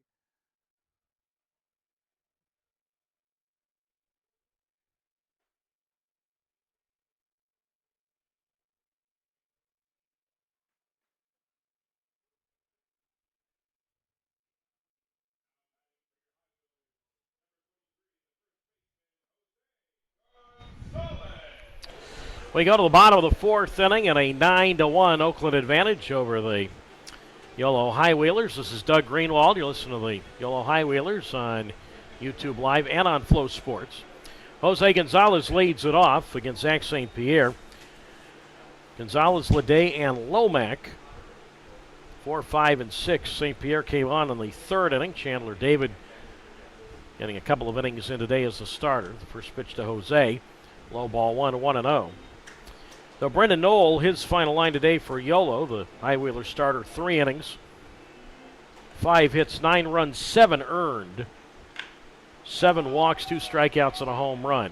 Swing by Gonzalez, line drive to right, but right at Carson, and he makes the catch. And Gonzalez has reached base safely in his last 40 games. Last time he didn't reach base safely, July 20th against Oakland, a game that was here. Lines out to right, 1 down. And now it's Bobby Ledet. I'm joined by Joe Mock from baseballparks.com. Now the first pitch to Ledet, and I think time called first. 9 runs, 6 hits, 1 error for Oakland. A run, 2 hits, 2 errors for Yolo. Oakland right now appears to be in good shape at winning this one. I know, long way to go. Certainly the Yolo offense can get back quickly. The pitch on the way to Ledet, who has had a good series. He takes low ball 1. 1 ball and no strikes. Ledet, who has 9 RBIs in this series, including 6 here the other day as part of a grand slam. Swing and a miss, 1-1. But if Oakland holds on and wins this, then Oakland will clinch first place in the second half and would then clinch what could possibly be a Game 3 home game in the playoffs. As the pitch on the way, bloop towards center. Guerra hustles in, won't get their base hit. Ledet is aboard with his first hit today, now 1 for 2. And here is Taylor Lomack with a 9-1 advantage for the Oakland Ballers in the 4th inning. So we're Joe Mock kicking around about various topics. Pioneer League. I know we talked about that. The Ballpark of the Year award you give every year to a new or at least recent stadium. And of all the professional leagues out there, it happened to be in this league. That is correct. My wife and I made a trip up to just the glacier part of Montana, northern Montana. Just outside of Whitefish is the closest town. And I had the pleasure of presenting a plaque to the ownership of the team up there. Glacier National Park is just outside. Glacier National Bank is the naming sponsor of the ballpark, and so that was our baseballparks.com Ballpark of the Year. Pitch to Lomax, swinging a miss, strike 2, 0-2. And full disclosure, Mr. Doug Greenwald is on my committee that helps select that every year. A ballpark I have yet to see, but I still selected it. It's really gorgeous. And this is not a backhanded compliment. There weren't many from which to choose. No. What were the other now, I've heard fabulous things about the ballpark in Glacier, and let's hope that, let's hope Yolo beats Oakland in the playoffs. I know as a broadcaster I can't really be a homer, but yes, I would like to see Yolo beat Oakland. The pitch out of the way, outside ball 2. 2 balls and 2 strikes. But it's as the pitch has been challenged, and instead of it being a ball, it's been overturned to strike 3. Wow. Tough break for Lomax. He is out. So Lomax, who has scored the only run today for Yolo, walks very dejectedly back toward the first base Yolo dugout. So 2 out. Lede at first. 9-1 Oakland, bottom of the 4th inning, leading Yolo. But I have let me just add this. I'm sorry to see your batter called out on strikes on that, but that kind of challenge is exactly what is needed in Major League Baseball. I know you only say that when the Rangers don't agree with the umpire's calls. You don't say that about all the other teams. It's only when the Rangers play. Pitch to Banks, outside ball 1. 1 ball, no strikes. But no, I have heard amazing things about the ballpark in Glacier. And the ballpark is beautiful. It's unlike any ballpark I've ever seen. The scenery around it is without rival. Yeah, I've spectacular. not really spent a whole lot of time in Montana, but I've heard good stuff. Swinging a ground ball sharply hit toward second. Stewart stays with the, I won't say bad hop, but that last hop that skips up stays with it and throws to Martinez at first. And Banks is out. We'll keep it here. 1 hit, 1 left after 4. It is 9-1. Oakland leading Yolo on YouTube Live and on Flow Sports. But it's possible that Yolo and Glacier could meet in the championship, or Yolo and Missoula. I have been to the Missoula ballpark. I have not been there for a game, though.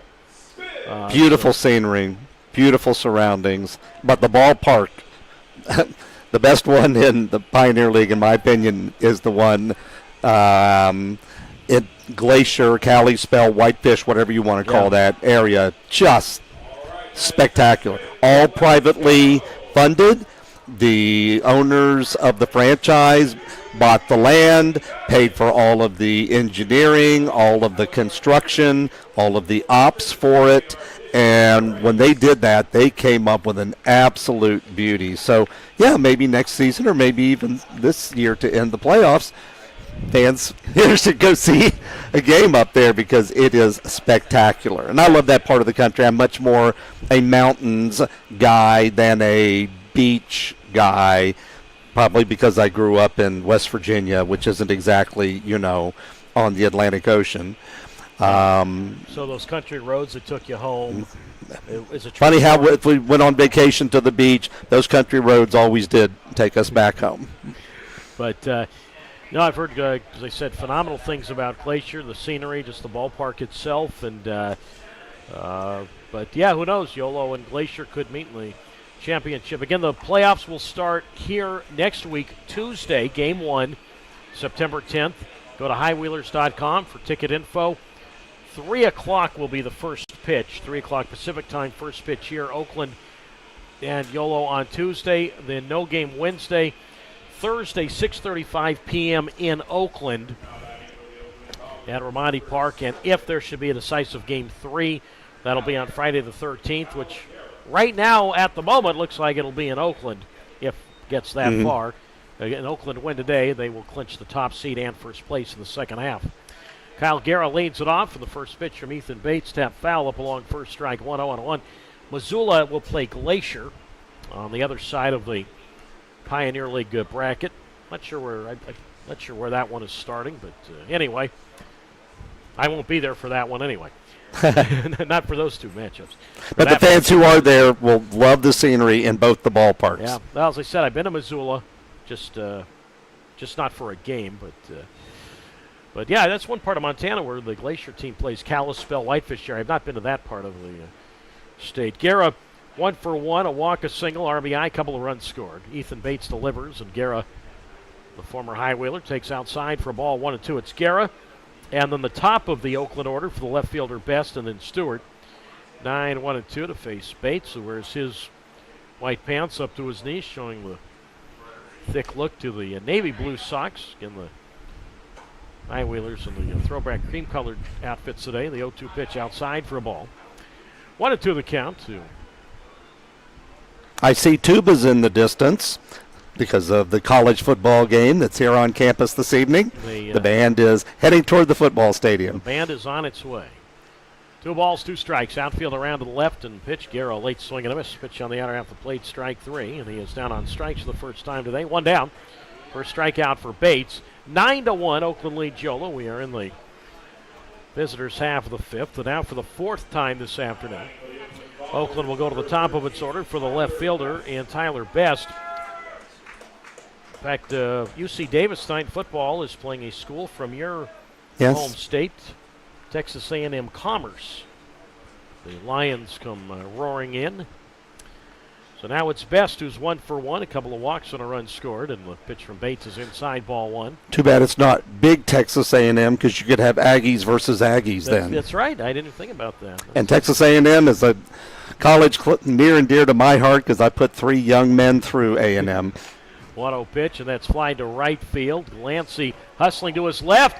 Diving effort, can't get it. The ball gets past him, and he's got to retrace his steps to pick it up. It'll be a double for Best, who does it again. He has been an on-base machine in this series for the new baller. So sliding effort, I said diving effort, more of a sliding effort near the line and right by Glancy, and couldn't get it. And then, as I said, to go pick up the ball that eventually went behind him. So Best now has been on base 4 times here this afternoon. How many times he's been on base in the series? Let's see here. 6, 9, 10. He's been on base now safely 10 times in really now 4 full games for him. And now it's Dante Stewart, who's 1 for 2, a walk, a run scored, 2-run single. Hit number 7 for Oakland, 9-1 Oakland, top of the 5th, and Ethan Bates deals inside, ball 1. 1 ball and no strikes. I know you follow college baseball as well. For sure. And do color commentary for my alma mater, West Virginia University. Yes, you do. And by the way, when Joe is not doing color commentary for West Virginia, you know the folks, the West Virginia mascot, the actual Pioneer or whatever, the Mountaineer. The Mountaineer, okay. I know it's the Mountaineers. Is he called the Mountaineer? Yes, Okay. He is the Mountaineer. Joe has donned that outfit before. That's why I have a beard, even to this. Joe has the beard. Even to age 65, I have the beard. The coonskin cap, and it's got the rifle, and that's Joe for you. You know, when he's not in my dreams, yes, Joe exactly. Is the actual Mountaineer. I know it's not a Pioneer. I just know what he was called. Yes, I know it is the Mountaineers. 1 ball, 1 strike to count to Stewart with Best at second. 9-1 Oakland. Top of the 5th. Bates steals, and Stewart high pop-up foul down the right field side, and that will land out toward the Yolo bullpen. 1-2. Although my only visit to Morgantown, yes, I did finally get there. I'm off the hook. Joe can't ever bug me about never going to Morgantown again. And I bugged Doug for years to get him to go and visit Morgantown. Game there a couple of years ago. And I got you your ticket, by the way. Yeah, you did arrange my ticket and my media pass. Yes, you did. So big thank you there. But it wasn't the Mountaineer man I met. I met a Mountaineer lady. It was a lady that was dressed in the Mountaineer outfit, Mountaineer Mary. The 1-2. Inside ball 2. 2 balls, 2 strikes. So and there have been female. Yes, that is correct. That's her actual name. Yes. There's been maybe 3 female Mountaineers over the years. And I happen to meet one of them. And the first female mountaineer is now the Secretary of State in the state of West Virginia. That I did not know. The kick of the 2-2. And that's popped up into right field. Should be a little easier for Glancy here. A couple steps to his left. Makes the catch. And no further advance by Best. 2 out. And now Martinez will come up for the 4th time. That's actually, a lot of these players here on both sides who were in the MLB Draft League last year either played for Morgantown or at least played as a visitor in Morgantown, which shares the stadium with the university. Yes, the West Virginia Black Bears. Ballpark too. That's what again? That's a very nice ballpark, West Virginia. It won baseballparks.com Ballpark of the Year it opened because it was used professionally. I wonder if that had any home field advantage. Yes. Now it's Martinez. Back then, it was my decision. Is over. Yeah, well, I didn't have a committee back then. I was going to say, I don't recall getting a vote in that one. That was before I formed the committee with you and our friend Graham Knight. I think the three of us make a pretty formidable team when it comes to assessing ballparks. It does. Graham, who lives and works out of the Atlanta area. And runs the baseballpilgrimages.com website. Give him a plug. Pitch on the way to Martinez, and that's low for a ball. I believe the count is at, I want to say the count's at 1-1. Squidward has, I believe the count, okay. Once in a while I get one right. 1 ball, 1 strike the count. 1-1 the count to Martinez, who's walked twice and has scored a run. 9-1 Oakland, top half of the 5th inning. And the pitch is outside, ball 2. 2 balls and 1 strike. But yes, I do keep my picture of me with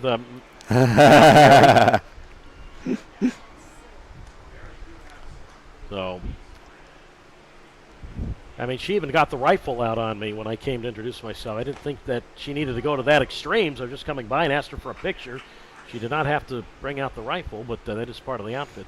My wife and I have a picture with her as well. It was our Facebook profile. The same Mary? The yes. Same? Wow. Yep. She bring the rifle out on the two of you and April? She bring we found her at the Coliseum, and for a women's game, actually. She was there. His low ball 3 balls and 2 strikes the count. When West Virginia has had games in Austin, football, basketball, whatever, the Mountaineer is not allowed to bring his musket in because of, the gun laws there. Nothing stops him, in Morgantown. Is that what it is? Not a rifle, it's a musket? Musket. Okay, I misused the term. Not a rifle, a musket. Okay, thank you. 3 balls, 2 strikes to count. 9-1 Oakland, top of the 5th. The kick and the payoff. Swing and a miss. Breaking ball, strike 3. And Martinez is out. Second strikeout for Bates in his second shutout inning today. No runs, 1 hit, no errors. And a runner left. Halfway done. We go to the bottom of the 5th. 9-1. Oakland leads Yolo on YouTube Live and on Flow Sports.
Halfway done as we go to the bottom of the fifth inning, 9-1 Oakland, leading Yolo, and the first pitch to Travis Holt is a called strike on the outside corner. No balls and one strike. Holt, De La Cruz, and then the top of the Yolo order for the center fielder Skinner, and Holt swings, pops this one up. Second baseman Stewart standing about halfway between first and second on the lip of the grass, and he makes the catch. And Holt is out, one away. Doug Greenwald with you on YouTube Live and on Flow Sports, joined today by BaseballParks.com President, CEO, and everything else, Joe Mock.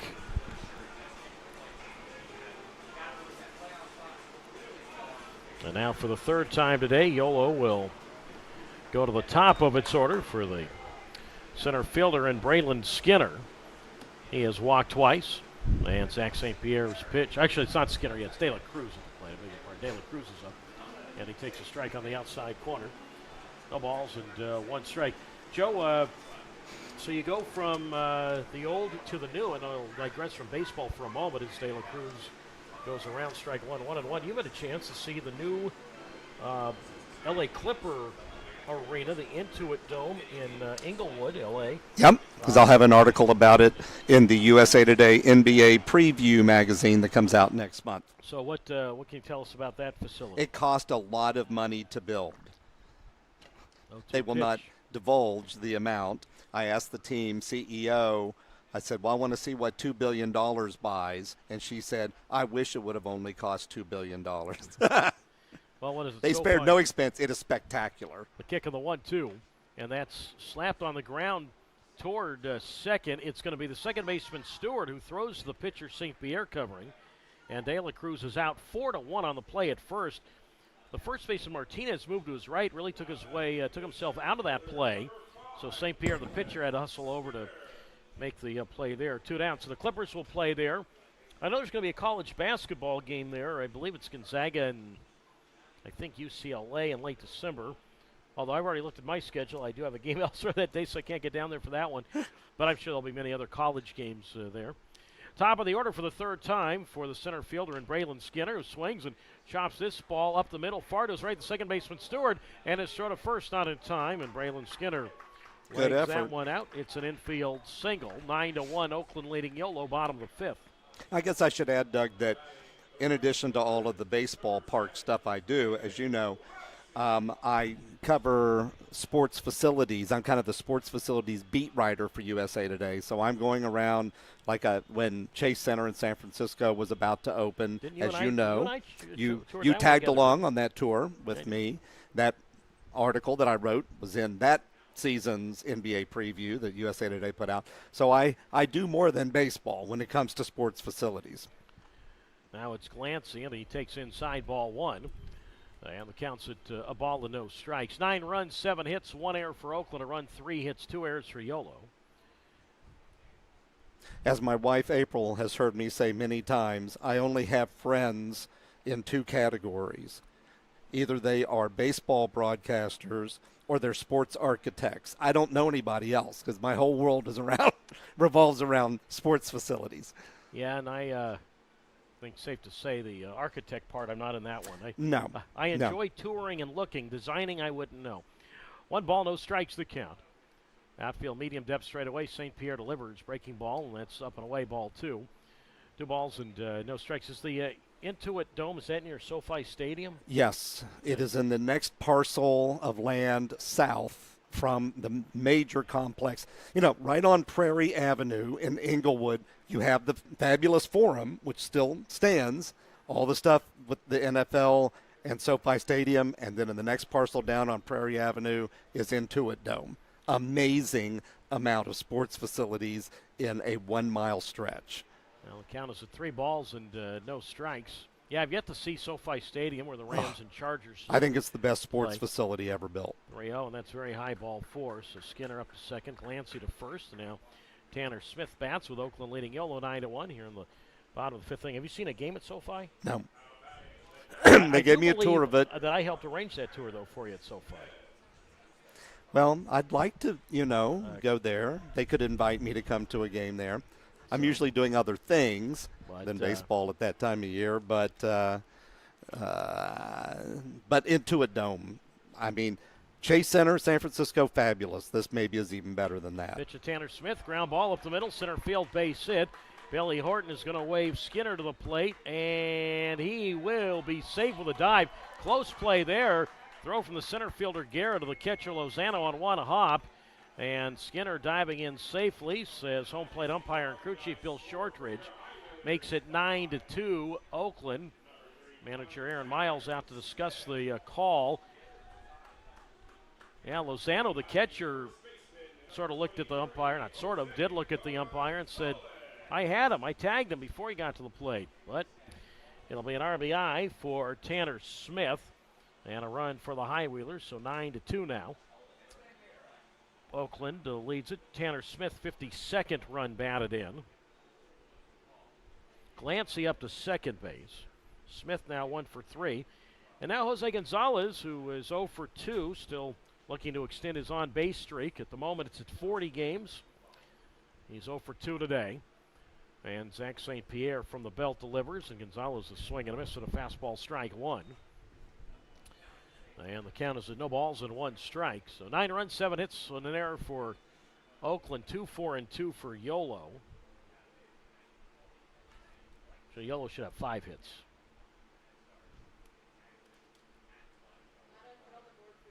The 0-1 on the way. Gonzalez takes outside for a ball. 1 ball and 1 strike.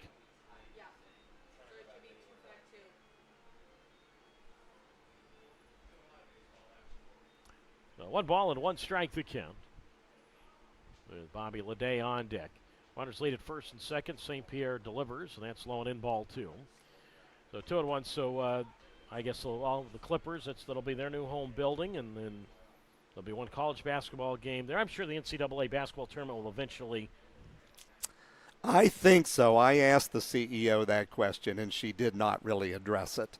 Well, I know. But of course, they've had the Final Four at SoFi, so they did. or they're about to, one or the other. Okay. I forget. Yeah, I can't remember if they've had it there or not. Okay. I guess that's upcoming. Well, but they can have 18,000 or so for basketball at Intuit Dome. I mean, it is worth visiting. It's like a whole. It's not just an arena. Lots of things go along with it. Yeah, I'm sure concerts as well, and they've already had, I don't know, maybe 8 or 10 concerts. Then they took a break. When I was there was a lot of construction going on because they were fixing and changing things that they learned from the concerts. So, I actually got to talk to Chris Paul and ask him what he thought yesterday. He happened to be walking down the hall. 2-2 to Gonzalez, ground ball towards second, backing up to his left Stewart. The second baseman, Soto Martinez, retires Gonzalez. 1 run for Yolo. There were 2 hits, no errors, and 2 left. We go to the 6th inning on this Saturday afternoon, 9-2. The Oakland Ballers lead the Yolo High Wheelers on YouTube Live and on Flow Sports. Yolo will have a new pitcher when we get back.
Right. What'd you think of the cat swing? Pretty good, huh? Oh yeah. Oh man.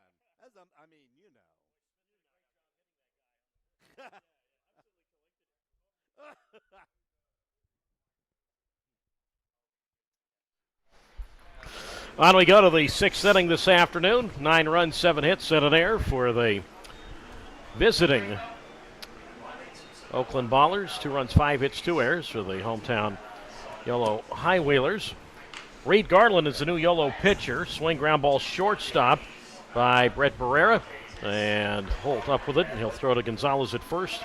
And Barrera is out. So 1 up and 1 down. Barrera, Clark, and Carson.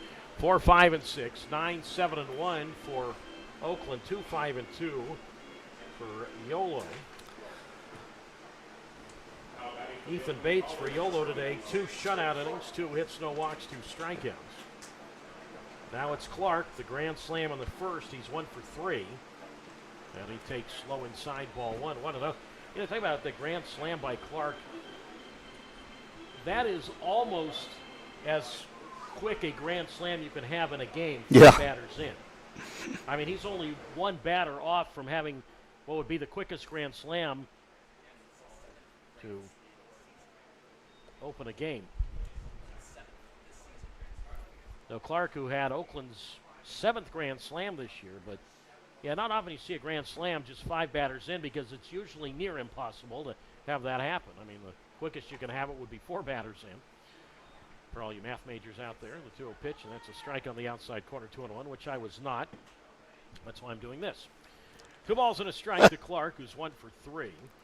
And Reed Garland, white pants up to his knees, and the South Carolinians pitch to Clark.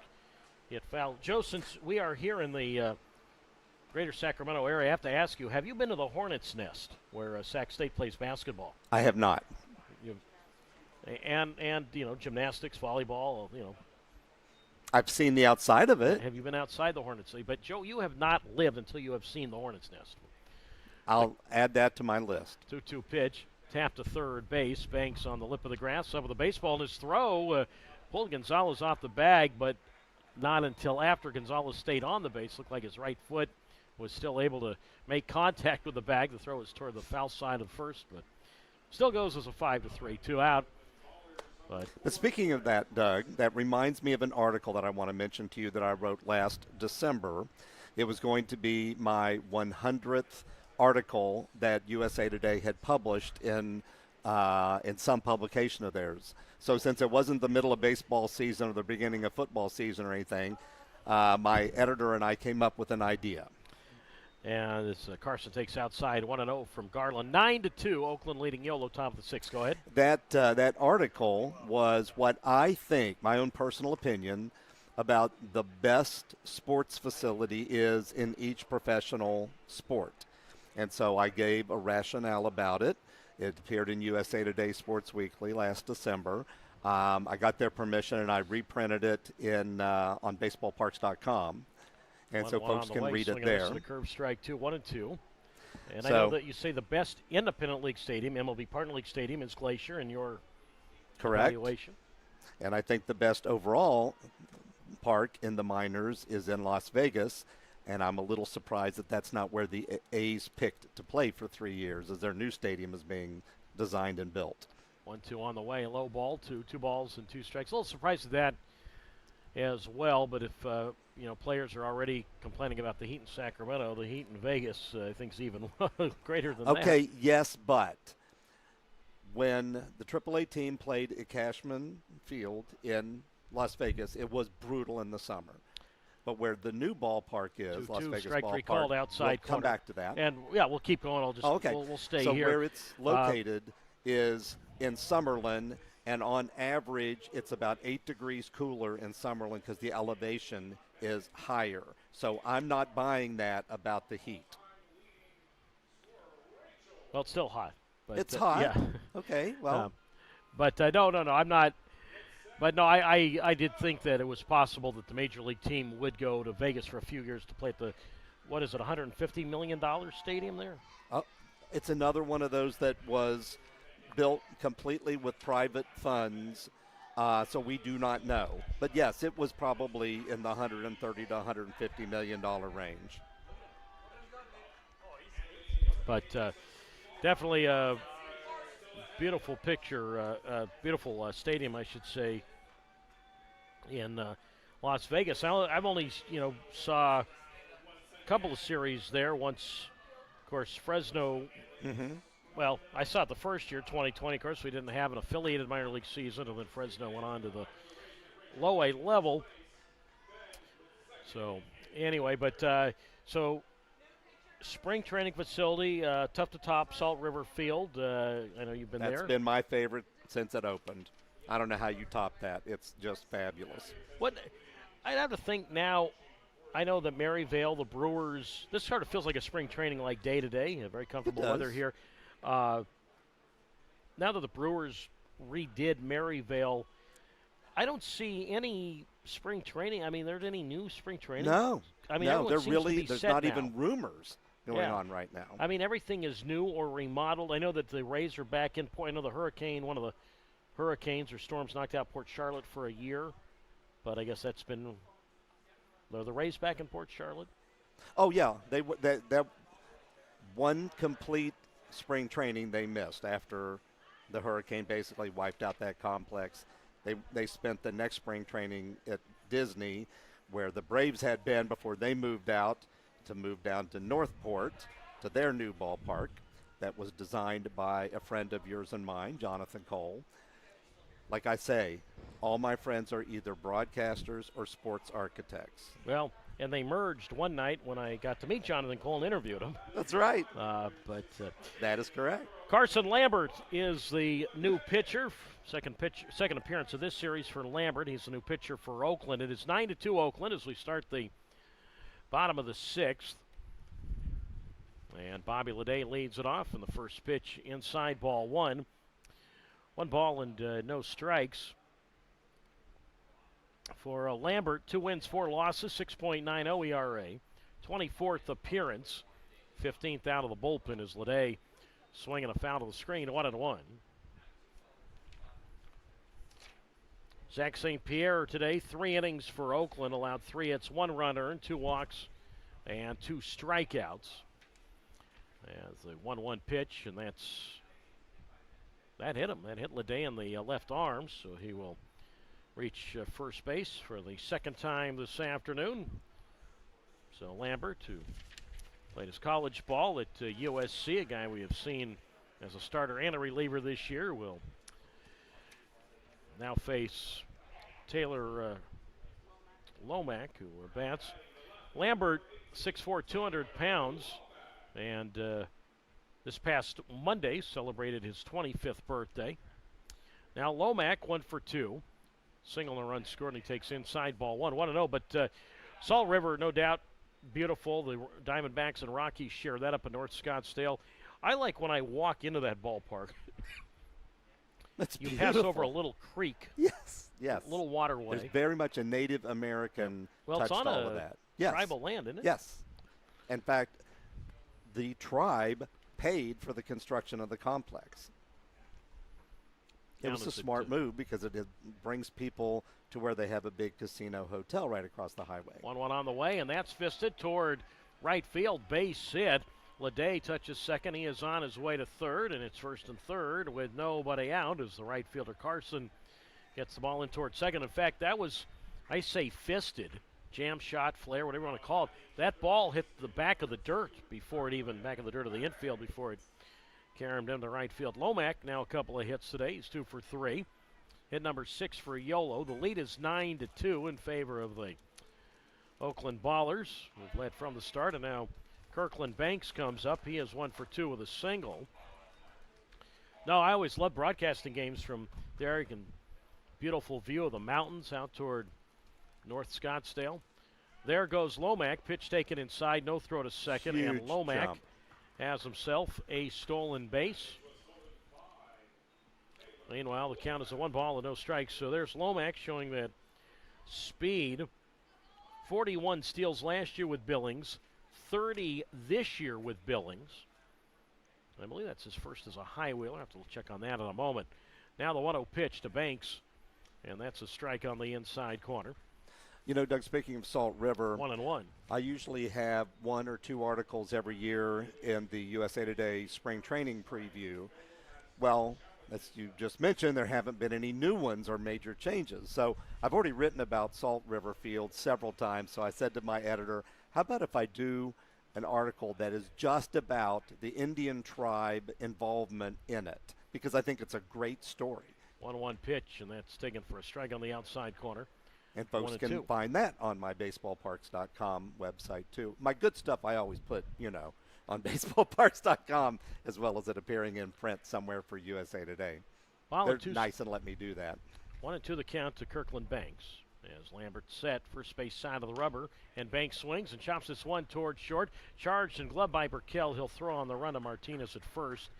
That gets Banks. Leday scores, now 9-3. Oakland bottom of the 6th inning. Lomack moves to third base and give Kirkland Banks an RBI ground out. And now Travis Holt will dig in. RBI for Kirkland Banks is his 39th this year. And now it's Travis Holt who comes up. He is 0 for 2. 9-3 now Oakland. 1 out. Infield stays back. And the pitch on the way to Holt. Breaking ball from Lambert. Strike one called on the inside corner. So no balls and 1 strike to count. Of course, my father, who would go to spring training for years and years with the Giants, as Holt fouls it off right side 0-2. I was only hoping that my dad would have seen all of these, what I will still consider new parks in Arizona, Glendale and Goodyear and Salt River and Surprise. He was, of course, Mesa. back in. What's that? Mesa. The current Mesa. Yeah, that's right. The Cubs park. Swing, fly ball toward right center. Should be deep enough to get a run in. To his right, Carson, the right fielder, makes the catch. Tagging from third is Lomack, and he will score standing up. Give Holt a sacrifice fly and a run batted in. By the way, that stolen base a few moments ago for Lomack was his first with Yolo. Now 9-4 in favor of Oakland, so Holt, RBI for him as a member of the High Wheelers, is his 6th. So 2 out, nobody on. 9-4 Oakland, and now Edwin De La Cruz, the catcher, will come up. Yeah, when my dad was covering the Giants, it was the old guard. He was still doing the Giants games when the current Scottsdale Stadium. I don't mean the most remodeled version, but still for the most part, current stadium. It's been heavily remodeled over the years. Yeah, and I've not been there since the heavily remodeled part. All their player development stuff, their new locker room, workout facility, building. Player development it's stuff, gorgeous. They moved over to Papago Park, where the A's used to be, and the A's moved over to Mesa. Now it's De La Cruz hits one foul up along third. 0-1. I know, back in the day when I would go to spring training as a real youngin', what was considered new back then was Peoria in the mid-'90s. I know my dad made it there. And, of course, he didn't have as many teams. That was a revolutionary one. Didn't have as many teams in Arizona then when my dad was there. But we were at the old Hohokam for the old Cubs. The old Cubs park there, that is. Pitch on the way is outside for a ball. If you go back to the 90s, there were 20 Major League teams that trained in Florida and 10 in Arizona. And now I believe it's 15 and 15. So it's absolutely even. The kick on the 1-1. Swing and a miss at a fastball, strike 2. 1-2. When Major League Baseball expands, it'll be fun to see spring training sites expanding with, who's going to see we're in Arizona or Florida. The 1-2 pitch. Swing and a miss. High fastball up and in, strike 3. First strikeout for Lambert. Third out of this inning. 2 runs for Yolo. 1 hit, no errors. Nobody left. On to the 7th this afternoon. 9-4. Oakland leads Yolo on YouTube Live and on Flow Sports.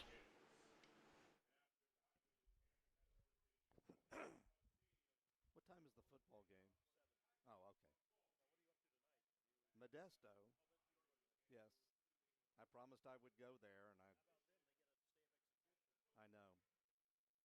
Which takes the bloom off of the rose a little bit about going there, because I definitely wanted to go there because, okay, well, they've only got another week or whatever of baseball there. But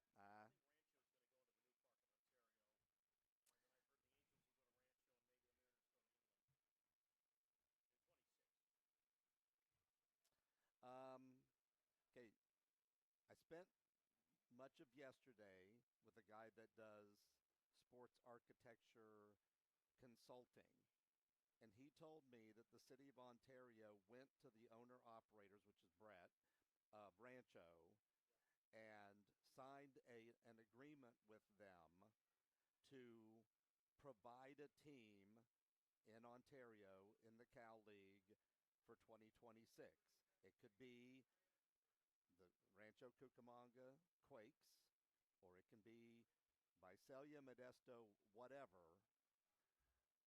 But that's not even decided yet because they're still working out costs and designs for Rancho's current ballpark, Epicenter, or whatever its corporate sponsorship name is, about whether they're going to be able to complete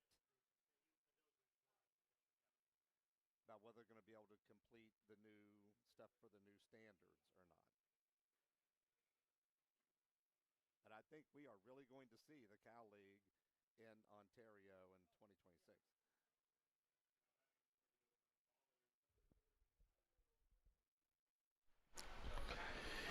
On we go to the seventh inning. It is 9-4 Oakland. The new first baseman for the Yolo High Wheelers is Alejandro Figueiredo. Jose Gonzalez will come out of the ball game. And I'll explain the significance of that in a moment. As the first pitch from Reed Garland to Tyler Lozano's outside, ball one. 1 ball, no strikes. So Figueiredo to play first base. And he will bat in the cleanup spot. The 1-0, Lozano, ground ball up the middle and through into center field, a base hit. Center fielder Skinner picks up the ball, gets it in toward second base. And that is hit number 8 now for the Oakland Ballers, who have a 9-4 lead. So Garland, who had a perfect 6th inning, will not say the same about the 7th. Lozano 1 for 4. Anyway, Jose Gonzalez comes out of the game, and his on-base streak of 40 straight games is over. Jose 0 for 3 today, did not reach base either. Obviously didn't reach base on a hit, didn't walk or get hit by a pitch. So for the first time since July 20th, Jose Gonzalez appearing in a game that he did not reach base safely. But hey, congratulations, 40 straight games reaching base safely. Impressive. Very outstanding. Job well done. Jose's had a great year. So he is done with that streak and done for the afternoon. Burkell is 0 for 3. 9-4 Oakland, top of the 7th inning, leading Yolo. So Lozano, the runner at first base, again being held on by Figueiredo. Garland from the belt, third base side of the rubber. Sidestep offering, and that is high ball 2. 2-0, I'm joined by Joe Mock from baseballparks.com. So you recently did a project for USA Today ranking the 30 major league parks. Which is funny because that's how USA Today discovered me back in 2013. They asked me to do a series of articles. 2-0 pitch, low and in, ball 1.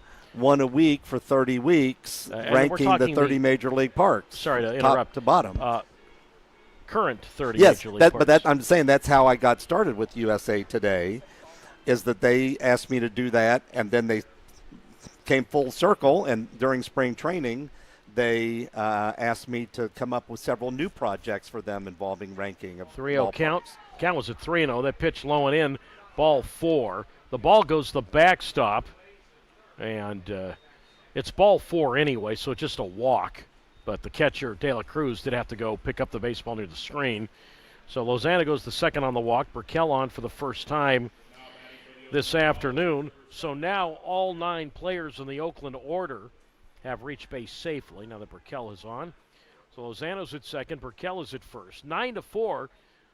You know, I know Yolo's got a few players out of the lineup today. Braden Blackford, we haven't talked about him. Normally in there, he's out today. Braylon Marine out today. Gonzalez is out for the rest of this game. Pitch is outside, ball 1, 1-0. But we all know Yolo's ability to strike back quickly, regardless of who's been in there this year. And at the moment, he's still got 3 at-bats left for Yolo. 5 runs, not insurmountable. So Garland here needs to keep it at a 5-run A deficit. All right, so that project came out when? The 30-1 project came out in March during spring training, and it appeared on usatoday.com.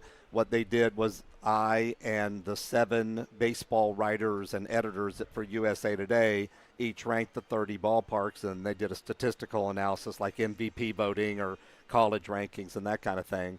And my number one was the same as the group's number one, which was PNC Park in Pittsburgh. Corners in on the grass. 1 ball, no strikes. 9-4 Oakland, top 7. And Guerra takes a fastball from Garland for a strike on the inside corner. Ball and a strike. Guerra 1 for 2, an RBI single, a walk, a couple of runs scored. 9 runs, 8 hits in air for Oakland. 4, 6, and 2 for Yolo. Again tomorrow, 1:05 p.m. first pitch to wrap up the regular season. The kick of the 1-1. Guerra shows bunt with Figueiredo from first charging. The pitch low and in, ball 2. And Doug, that article about the ranking in spring training that was online was so popular that those editors came back and asked me to do a series of 4 articles ranking Major League parks in different ways. Which ones have the best food, which ones are the most affordable, which one gives the best tours that fans can go on, and last but not least is which are the most affordable. And the Yankees and Red Sox did not make the top 10 in the most affordable. I didn't think they would. The 2-1 pitch, and that's bunted in the air, third base side, and the catcher, De La Cruz, makes the catch with his full gear on over in the direction of the Oakland third base dugout and foul ground. Now, De La Cruz didn't really have time to discard the mask. He had to hop on that one quickly. That was not one of those, like, real big pop-up foul outs. That was a bunt attempt, and Guerra is out. So he fouls out trying to bunt. That keeps Lozano at second, Burkell at first. And now for the 5th time this afternoon, Oakland will go to the top of its order for the left fielder Tyler Best, and he's perfect today, which includes the first pitch of the game. He hit for a double, and he takes inside from Garland, 1-0. Best 2 for 2, 2 doubles, 2 walks, a run scored. Garland, 6'2", 185 pounds. He's 22 years old out of Rock Hill, South Carolina, just outside of Charlotte. The 1-0 pitch, low ball 2, 2-0. And what an awful ballpark in Charlotte. That AAA ballpark, Joe, in Charlotte. Some of the best food in minor league baseball. What a horrible ballpark that is. 2 ball. Just joking, of course. The 2-0 on the way. And Best swings, ground ball, shortstop. Glove by Holt, goes to Lede at second for 1 on Lede at first. That's a double play. So Best they finally get 6-4-3 on the double play. Nice job by Garland to work around first and second and nobody out. No runs, 1 hit, no errors, and a man left. Stretch time from Davis. We go to the bottom of the 7th, penultimate regular season game of the year. Oakland 9, Yolo 4 on YouTube Live and on Flow Sports.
We go to the bottom of the 7th. Stretch time from Davis. It is 9-4 Oakland. And Braylon Skinner leads it off, top of the Yolo order for the 4th time. And the center fielder Skinner lines this ball into right field, a base hit. 4th time he's been on base now. 2 for 2, couple singles, couple walks are unscored. 9-4, the Ballers out in front. 9-8-1 for Oakland now, 4-7-2 for Yolo. And now it's glancing after that. Smith, joined by Joe Mock from baseballparks.com. So, Joe, you're going to head out tonight down to Modesto, I understand. Yes, sir. Now it's Glancy, and he takes a strike on the inside corner, 0-1. A stay of execution for the Nuts, who earlier this season was announced this was going to be their last year. That's when I decided I better go pay them another visit. And then they got a stay of execution so about a week or two ago. Cal League Mariners, the Low A Mariners, the Cal League Mariners, will be back there at least for one more year. And, who knows? Maybe something gets worked out there long term. We just don't know. But takes money and facilities. And that's the big thing. That's where you and I met. We first met in Modesto. We met in the press box there. there. 2002. And Joe's made the mistake of staying friends with me for over 20 years now. Like I say. 0-2 pitch, and that's outside, ball 1, 1-2. Let's see, all the baseball parks we've been to together, Oklahoma City, Modesto, now Davis, I think San Francisco for the World Series in 2010. Mm-hmm. My favorite get-together several times at the old park in Arlington. Yes. Yeah, the old stadium. And the new one. And the new one. We've been to both for the together. Playoffs. There goes Skinner, and Glancy a foul to play. 1 ball, 2 strikes. 9-4, Oakland leads Yolo, bottom of the 7th. The best meeting I thought we ever had was in Louisville because 99% of the time game. We already arranged that we're going to be somewhere together. We know that. That was not one that we knew about. No. And I saw you and snuck up behind me and yelled at me. Yelled at you, and I said, "Sir, you're not allowed to take pictures in the second deck." And you looked at me like, "What are you?" And then you noticed it was me. And that was very memorable. What are you doing here? Was your response to that? Was a classic one because that was unexpected. It's true. At the 08 All-Star game at that beautiful ballpark in Louisville. And you and I met. Was it? I guess it was we were last together year. in Buffalo too. We were at AAA Buffalo All-Star for that there. AAA All-Star game. Yeah. And on the Gulf Coast last year. That with Biloxi, add that to the list. Yeah. Yep. So we've and Pensacola. And Pensacola. That's right. I sat Yep. with you for that. Yeah. So, boy, that's Fresno certainly. I've seen you there a few times. Lots of times. But yeah, we have. You and I ever at Bakersfield together when you were doing Cal League and you were in town? And I know you and I got together at San Bernardino. Yes. That was right after I saw you in Modesto. Modesto, that's right. After that, there goes Skinner. Pitch taken outside. Throw to second base. Skinner is safe with a dive. Throw taken by the second baseman Stewart. So Skinner now with 41 steals this year. It's his second steal today. Count to Glancy's at 1-2. The score is 9-4. Oakland leading Yolo, bottom of the 7th. But to our viewers and listeners, yeah, Joe and I do go back over 20 years. Obviously, Round Rock, your hometown. Right. How's what's going on with that stadium these days? Still the same old at the Dell? Different voice behind the mic for baseball broadcasting. Mike Capps for them. was there. Mike Capps was there from day one in the year 2000. Yeah, 23 years there for Mike Capps, longtime friend of mine, and Mike obviously an institution in Round Rock, no doubt about it. One of the best out there. Outfield medium depth straight away, the 2-2 to Glancy, and he swings and taps one foul. Mike's still involved when he fills in for Tim Grubbs with Wichita a little bit. Right. And Mike has done some Iowa Cubs fill in this year, and some and University our of mutual Texas friend, San Antonio. Jay at Wichita. Jay Miller, the Jay president Miller of the from team there. Originally Round Rock, and he did stints in Texas Rangers and New Sugar Orleans. Land back before it was an affiliated 2-2. team. Glancy swings, bloops this one towards center. That's going to get down a base hit. Skinner had to hold up in case that ball was caught. Now scoots over to third. Glancy has his first hit today as the center fielder Guerra gets the ball in toward the center of the diamond where it's got by the first baseman Martinez. 9-4 Oakland, bottom half of the 7th inning, and now it's the designated hitter and Tanner Smith, who is 1 for 3 with an RBI single. Carson Lambert came on in the 6th inning. He's the third Oakland pitcher today. It's been David, St. Pierre, and Lambert for Oakland. Noel, Bates, and Garland for Yolo. And now Smith bats, and he pops one up foul left side. And the count's at no balls into 1 strike. Yeah, I don't think where else we've seen games together, but that certainly is a lot of baseball parks that you and I together have. Oh, how about Wisconsin last year? Right. Yeah, Yep. the ballpark up in Oconomowoc. The 0-1 pitch low, 1-1. The Lake County Dockhounds, who were just eliminated last night from the American Association playoffs. You're on top of your pro baseball, man. And you know, the mascot wears a jersey at Lake Country. 1-1 to Smith. Hit the shortstop. Glove by Burkell. Goes to Stewart at second for 1. And Ana Martinez at first. That is a double play. Broken bat by Smith. Skinner scores. Makes it now 9-5 in favor of the Ballers. There is no RBI for Smith. You do not get credit for an RBI when you ground into a forced double play. The run still counts, of course, but no RBI there for Tanner. So it is now 9-5. 9-5 is the score in favor of the.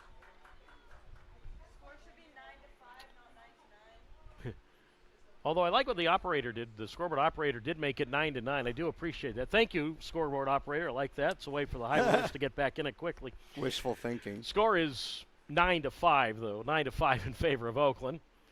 Now it's Figueiredo who comes up, and he takes outside for ball 1-0. Next pitch to Alejandro.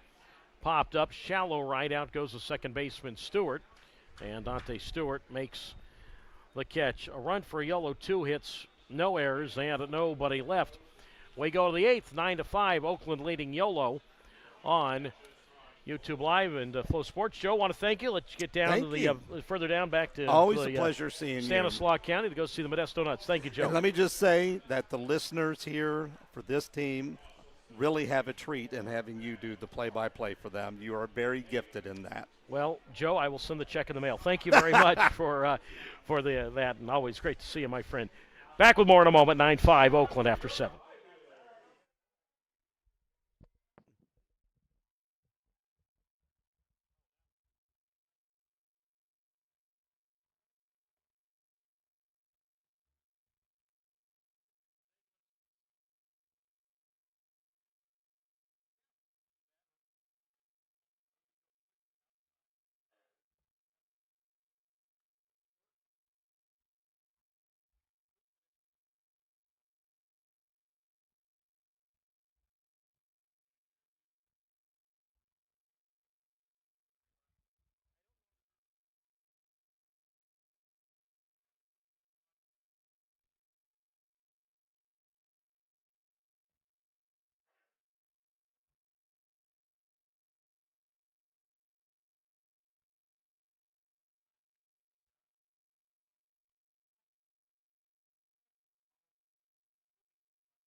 We go to the top of the 8th inning. It is 9-5 Oakland. Greenwald with you on YouTube Live and on Flow Sports. And the first pitch on the way is inside to Dante Stewart, ball 1, 1-0.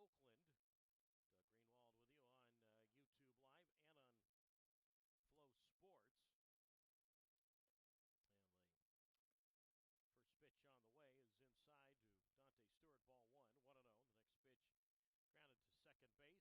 throw to Figueiredo at first.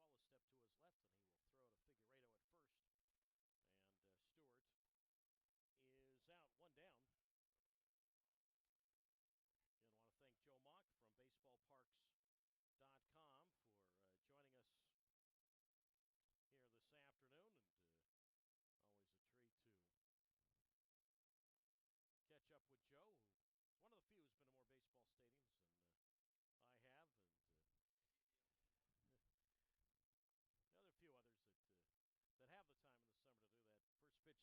Martinez is swinging a miss, strike one. And the count is at no balls and one strike. Noah Martinez is 0 for 2. He has walked twice. He has scored a run. 9-5 Oakland, top of the eighth. And Reed Garland deals, and Martinez takes outside, ball one. And the count now at 1 ball and 1 strike. So 1-1 the count now. So the High Wheelers were down 9-1 at one point, so creeping back in there. I mean, certainly 4 runs not insurmountable with this. And I know Yolo does have some pieces out of the offense today, but I think whenever you can get the game back within Grand Slam range, certainly right there.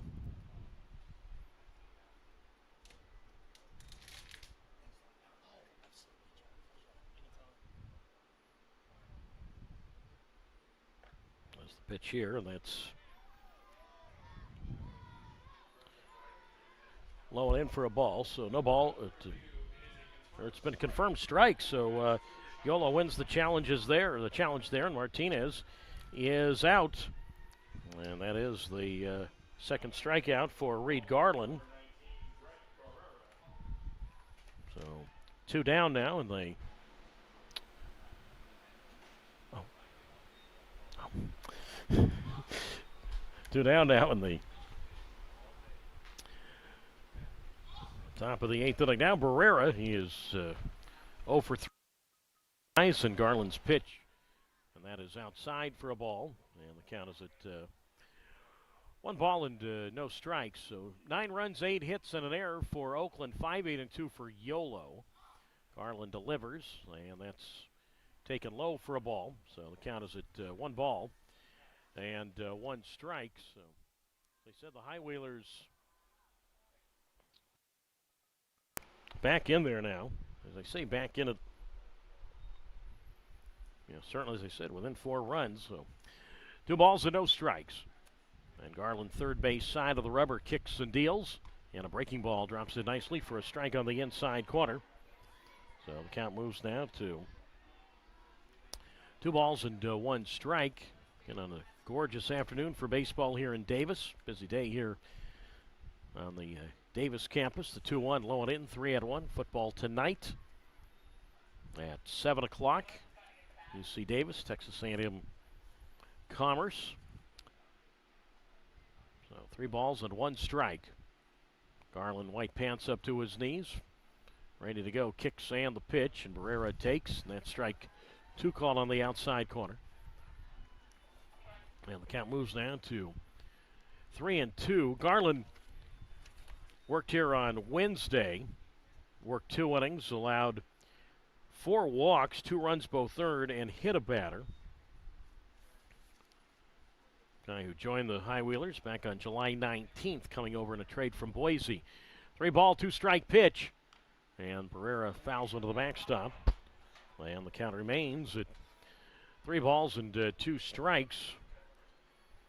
It's always fun these Saturdays in early September.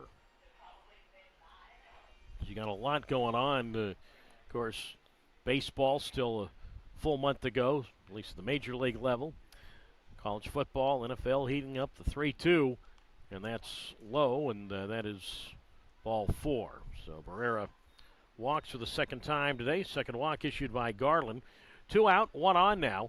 9-5, Oakland leading Yolo. They're in the top half of the 8th inning. And now Trip Clark will come up. Clark, the difference in the game right now, that first inning grand slam, just 5 batters into the game.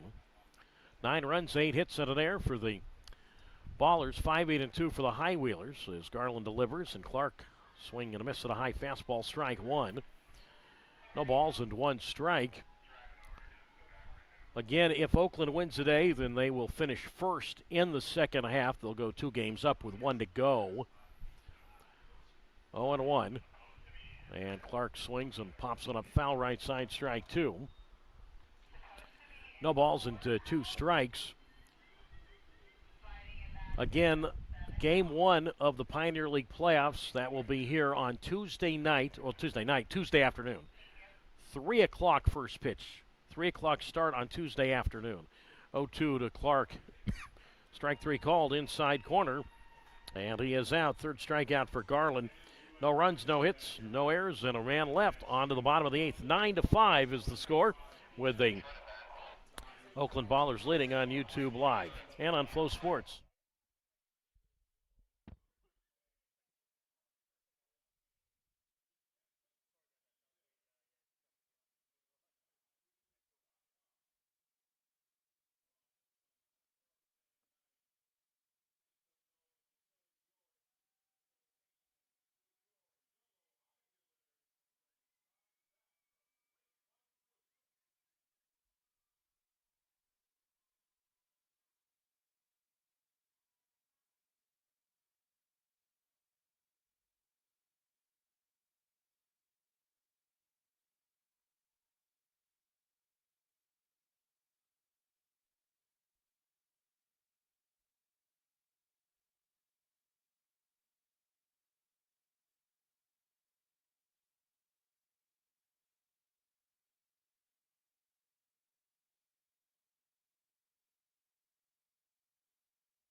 Heading to the bottom half of inning number 8, it is 9-5, Oakland leading Yolo. This is Doug Greenwald. You're listening to the Yolo High Wheelers on YouTube Live and on Flow Sports. Bobby Leday leads it off in the first pitch from Carson Lambert, lifted high and foul right side, strike 1. And the count is no balls and 1 strike. It's Leday, Lomack, and Banks, or 5-6 as the pitch, and 5, 6, and 7 as Leday taps one foul up along third. No balls and 2 strikes. Well, Oakland scored 5 in the first, a run in the second, 3 in the third, led 9-1 after 3 innings. High Wheelers have chipped away a little bit, make it a little more respectable, but certainly back in the more manageable means. The 0-2 pitch, high ball 1. 1 ball, 2 strikes.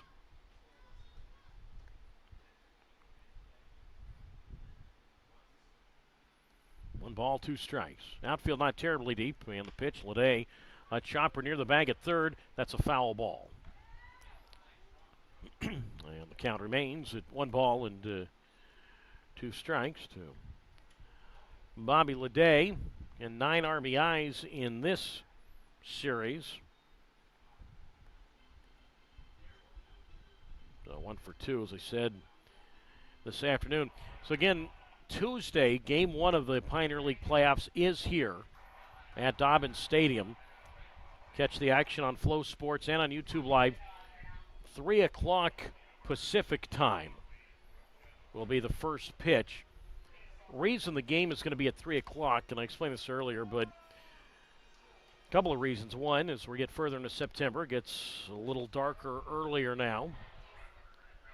And the other reason is because we could see extra innings. The windup in the 1-2, outside ball 2. 2 balls, 2 strikes.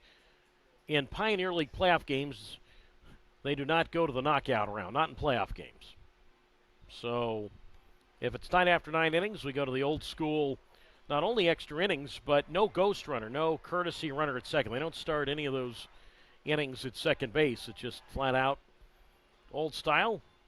So in case we go extra innings, obviously we need to bump up the game a little bit. The 2-2, and Leday flies this one towards center. Guerra broke back, now comes in, diving effort, and Kyle Guerra makes the catch. So Guerra broke back and then had to hustle in and made the diving play, and Leday is out, 1 out, bottom of the 8th inning. It is a 9-5 Oakland lead And now Taylor Lomack will come up.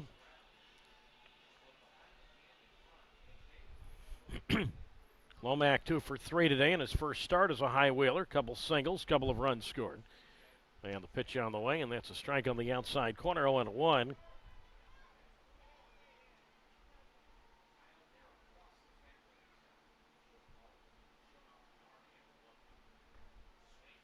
As Lomack goes around to the pitch and swings and misses, strike 2. No balls and 2 strikes.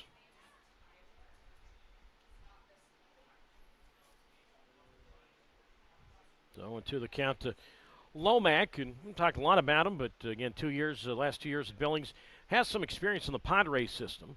Lambert, who's played at the low end of the Reds chain in the Arizona Summer League. This is outside for a ball, 1-2. Lomack was in the Padres system in the Arizona complex in Peoria. The 1-2 pitch, slapped towards short, and the ball booted by Burkell, and that'll be an error.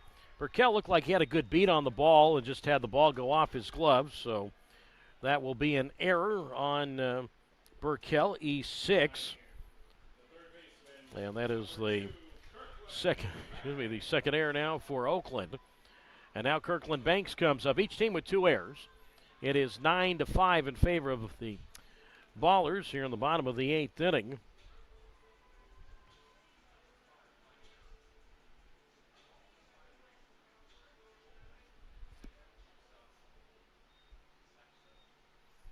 So now Banks comes up. He's 1 for 2, a single and an RBI ground out. And Lambert from the belt delivers, and that's taken for a strike on the outside corner. And the count moves to no balls and 1 strike.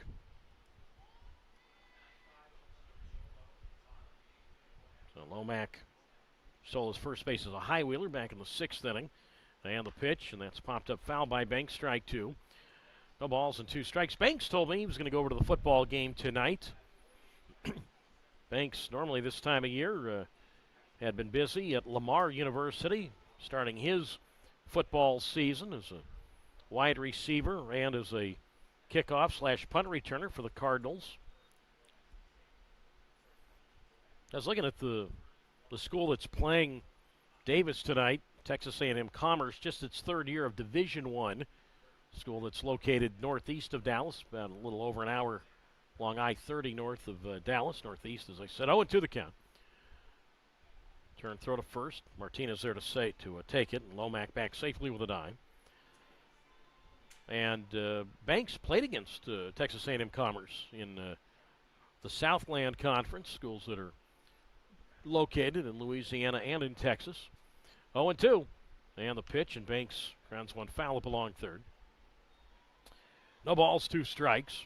9 runs, 8 hits, 2 errors for Oakland. 5 runs, 8 hits, 2 errors for Yolo. And I was looking at the roster, and I didn't see anybody on the roster for Commerce that was from Louisiana. I mean, it's only one state over, and obviously member schools in that conference. And Kirkland said to me, he's like, yeah, Commerce really sticks to just recruiting guys from Texas. The 0-2. Swing and a miss, high fastball, foul tipped into the glove of the catcher, Lozano, strike 3. And that is the second strikeout for Carson, 2 down. And now Travis Holt bats. I mean, yes, I looked at the roster, a few players maybe from some other states, but I didn't see anybody from Louisiana. He said, no, it's pretty much all Texas heavy there at Commerce. So this is not going to be Travis Holt. It's going to be Braylon Marine. Braylon Marine will bat, and we'll see if Marine only pinch hits or then also stays in the game at short, or maybe Holt returns. So Braylon Marine will pinch hit here in the bottom half of the 8th inning. Lead at first by Lomack, and the pitch low outside, ball 1. 1 ball and no strikes. Marine bats at .381. He has 9 homers, and he has 67 runs batted in. Marine 3rd in the Pioneer League in hitting. That .381 clip. The 1-0. And Braylon, who was 0 for 5 yesterday, rare we've said that about him this year, pops 1 foul down the right field line. Strike 1. 1 ball, 1 strike. There at Dobbins Stadium, where it's 3-10 down the lines. .385 to the gaps. And 4-10 to straightaway center. 10-foot wall all the way around. So 1 ball and 1 strike to count to Marine, wearing his white pants, cream-colored pants up to his knees. 9-5 in favor of the Ballers. Bottom of the 8th inning. Big hole in left center. And the pitch, and Marine swings and lines this ball. Left field base hit. So Braylon has a pinch single. Up to second base is Lomack. As the left fielder Best gets the ball in towards second.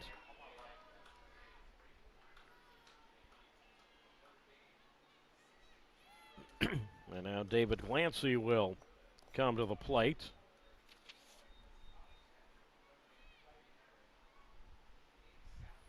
And now Braylon Blackford. He's going to pinch hit for Edwin De La Cruz. So even the regulars, if you will, still getting a chance to play today in pinch hitting roles. So Braylon Blackford to pinch hit here. And I'll tell you what, Blackford, home run right here would make it a 1-run game. And remember, in this game, it was once 9-1 Oakland. You look up, and the tying run is on deck.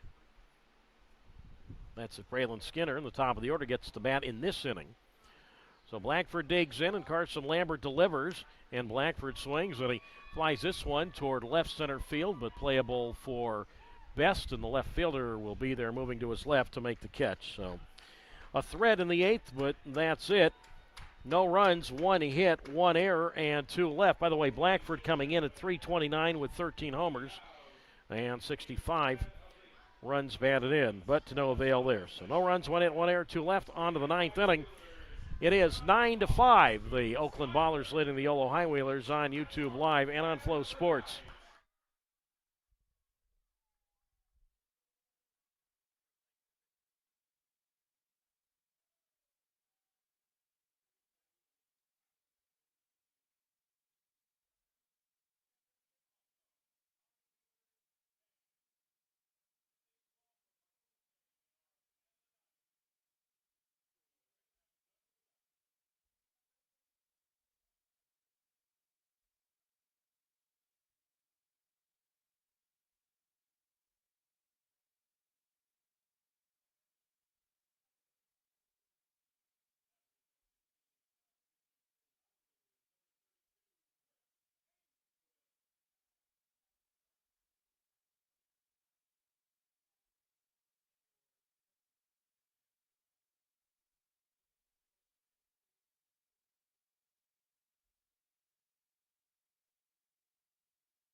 We go to the 9th inning. It is a 9-5 lead for the Oakland Ballers. Some changes for the High Wheelers. Chris Englund is one of them. He is the new pitcher, the 4th Yolo pitcher today. Outfield fairly deep straight away. Lay on the pitch, and that's to Brett Carson, taken for a strike on the inside corner. 1 ball, 1 strike. Angel Mendoza comes in to do the catching. He will bat 9th. Travis Holt returns to the game at shortstop. So Braylon Marine pinch hit for Holt, but Holt comes back in to play short. That's the 1-1 pitch, and that's popped up foul left side, strike two. So 1 ball and 2 strikes. High Wheelers actually have 9 hits. There should be 9 hits on the board for the High Wheelers. So 9 runs, 8 hits, 2 errors for Oakland. 5 runs, 9 hits, 2 errors for Yolo. England deals, and the 1-2 is inside ball 2. 2-2. England, one of his 2 wins this year has come in this series. England 2 wins, no losses, 4.01 ERA, 31st appearance, all out of the bullpen.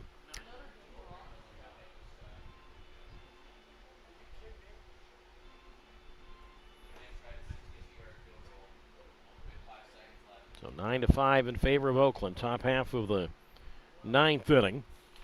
England white pants up to his knees. Carson, Lozano, and Burkell 6-7-8 as Carson fouls one at the plate. And the count holds at 2 balls and 2 strikes from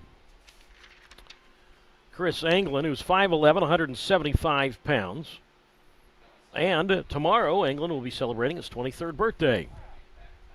And the Bakersfield product, who certainly has done a really good job, certainly since coming off the injured list a couple of months ago. Long, brownish blonde hair out of the back of his navy blue cap. 2-2, hit past the mound towards second. 2 is right, the second baseman Ledea up with the ball and is sort of first. Figueredo stays on the bag, and Carson, despite having good speed and batting left-handed, is out. 1 down. Top half of the 9th inning. It is 9-5 in favor of the Yolo High Wheeler, in favor of the Oakland Ballers. And now Tyler Lozano will come to the plate. So now it's Lozano, who is 1 for 4, single. He's reached on an error and has scored a run. 9-5 Oakland, top of the 9th. And the pitch on the way, and Lozano swings, and he flies this one high in the air to deep left field. Lomack is back. Now he'll square up in front of the track to make the catch. Lomack broke back, but Lozano flies to left. 2 away. Top half of the 9th inning. 9-5 Oakland, who's led from the pretty much first pitch. And now Brad Burkell will bat. He is 0 for 3 with a walk. England in here the other day earned his second win of the year. He pitched innings 5 and 6. It was his first win since July 10th when he beat Rocky Mountain here in Game 2 of a doubleheader. So now Burkell bats, outfield around to the left, and the pitch to Brad. Swing and a miss at a fastball, 0-1 from Chris England.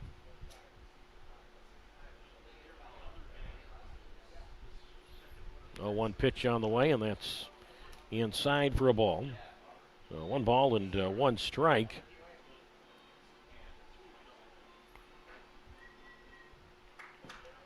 So 1-1 the count. Big hole in right center for Burkell with Guerra on deck. And the pitch, and Burkell takes, and that's outside, ball 2. So 2 balls and 1 strike.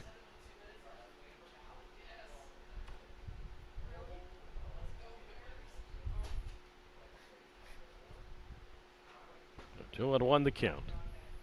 And the kick and the delivery, and Burkell is swing and a miss. Pitch well out of the zone, strike 2. So 2 balls and 2 strikes.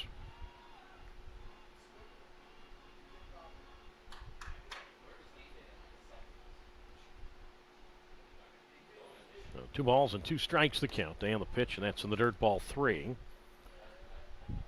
the count moves now to 3 balls and 2 strikes.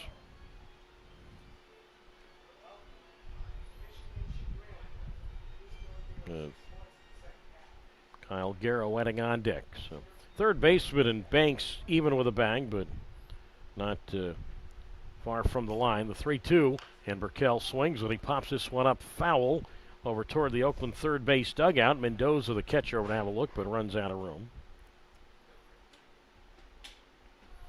And the count remains at 3 balls and 2 strikes to Brad Burkell. So 3-2 the count to the native of East Texas, and Burkell, who grew up not far from Tyler, went to college at McNeese State. 3-2 pitch on the way. Swing by Burkell, pop up foul right side, 3-2. The other One of the other members, of course, Peyton Harden, mentioned been with Yolo or been with Oakland all year, a freak elbow injury, done for the year.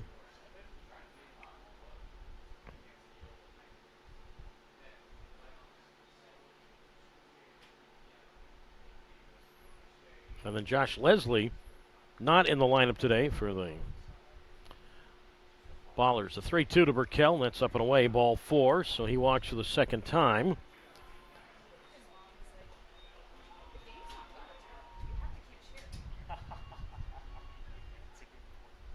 And now Kyle Guerra will come up.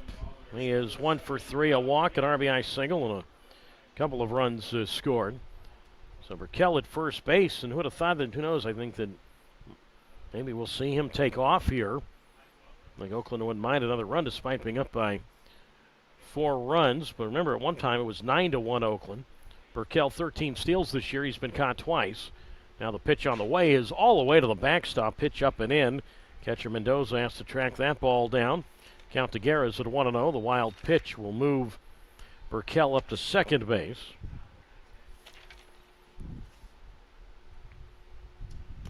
And the count is a 1 ball and no strikes. So much for my stolen base theory. He was given a free 90 feet there. So 1 ball and no strikes the count. Big hole out at right center. Now England steps off the rubber.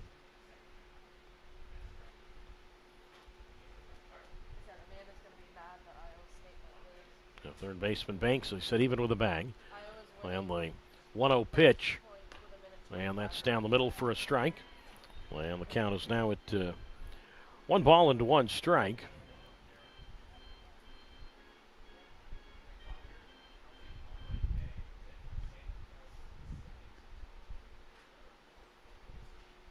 Won the count. 9-5 Oakland and the pitch, and that swung on and fly to center field. Skinner in a few steps in the sun, and the center fielder Braylon Skinner makes the catch. A shutout 9th inning for Chris Englund, who continues to do a good job. No runs, no hits, no errors, and a runner left. Last chance for Yolo. We go to the bottom of the 9th inning. It is Oakland 9, Yolo 5 on YouTube Live and on Flow Sports.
Last chance for Yolo as we go to the bottom of the 9th inning. Braylon Skinner leads it off and drives one toward right, but back and to his right. The right fielder in Carson is there to make the catch. Brett Carson hauls it in. So top of the Yolo order for the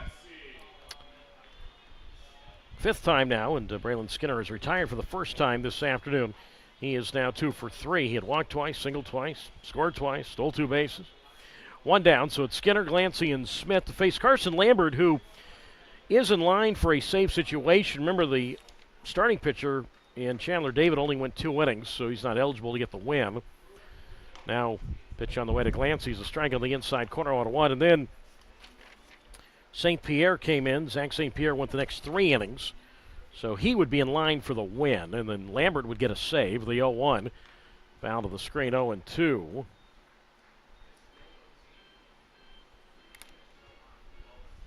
So quickly, no balls and 2 strikes. Lambert does have 6 saves this year. The 0-2 pitch, and that's fouled to the plate. 1 ball and 2 strikes the count.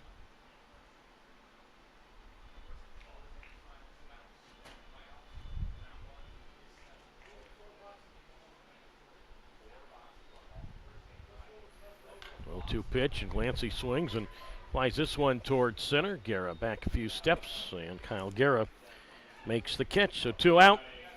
And now Tanner Smith is the last hope. Again, Oakland is 1 out away from winning the division. Again, both teams in the playoffs regardless. But this would give Oakland the division. And if there should be a Game 3 in the first round between Yolo and Oakland, then Oakland would host that. Again, Game 1 is here on Tuesday. Now it's Tanner Smith who takes outside ball 1. 1 ball and no strikes. Of course, we still have the game here tomorrow. I've not forgotten about it. The pitch on the way to Smith popped up down the left field side, and that will reach the seats. 1 ball and 1 strike. Since tomorrow's game, assuming Oakland finishes this one victorious, tomorrow's game would have no meaning then in regard to the standings, so it could be just a bullpen day for both teams.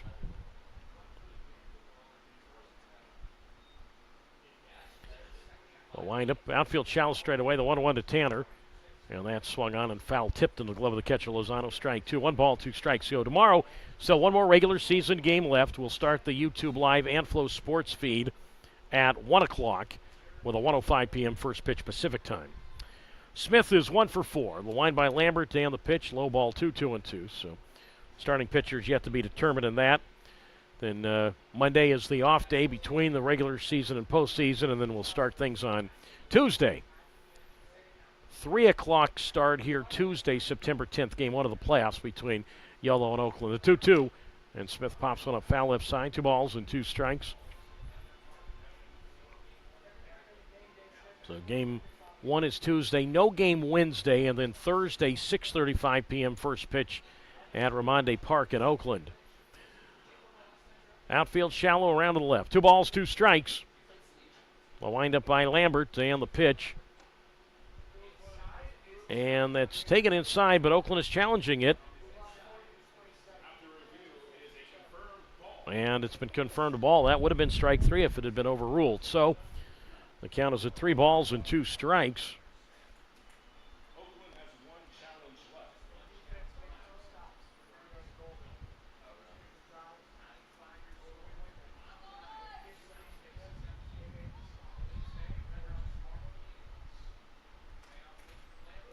The 3-2 pitch, swing and a miss, strike 3, breaking pitch in the dirt.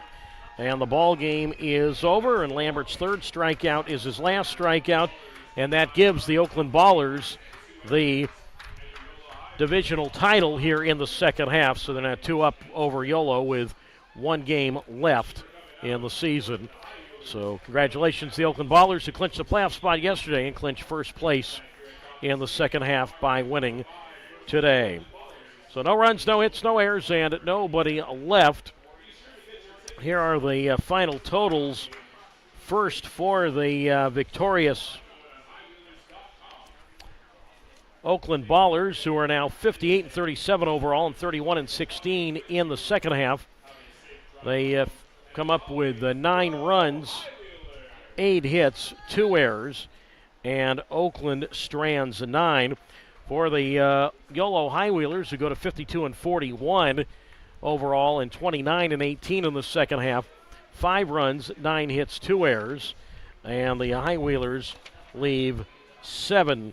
The winning pitcher for Oakland is Zach St. Pierre, and his record for St. Pierre is now 7-5.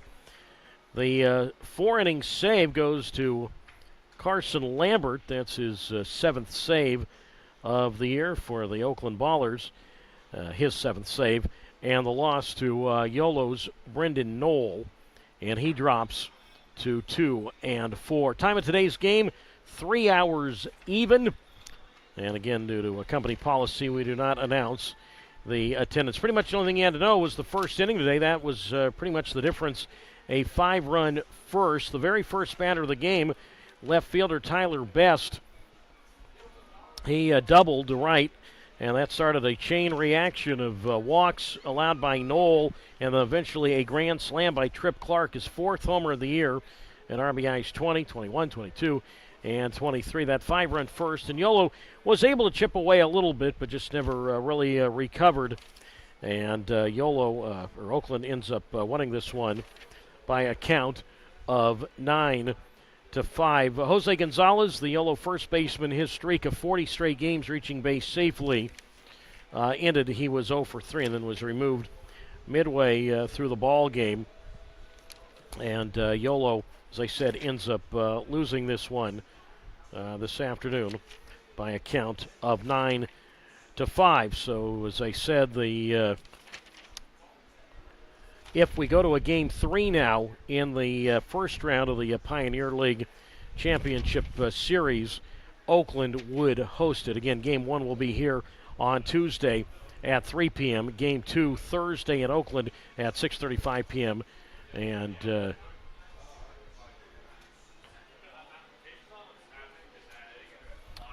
again, if we do go to a decisive Game 3, that'll be Friday the 13th. Now we know that game will be in Oakland.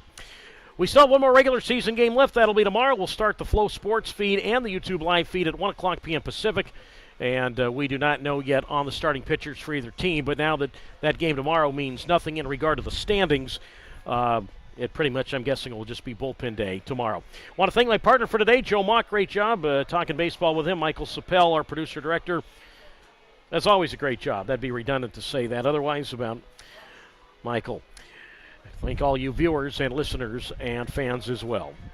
Oakland wins the second half division here this afternoon. Final score, Oakland 9 and Yolo 5. We'll talk to you tomorrow.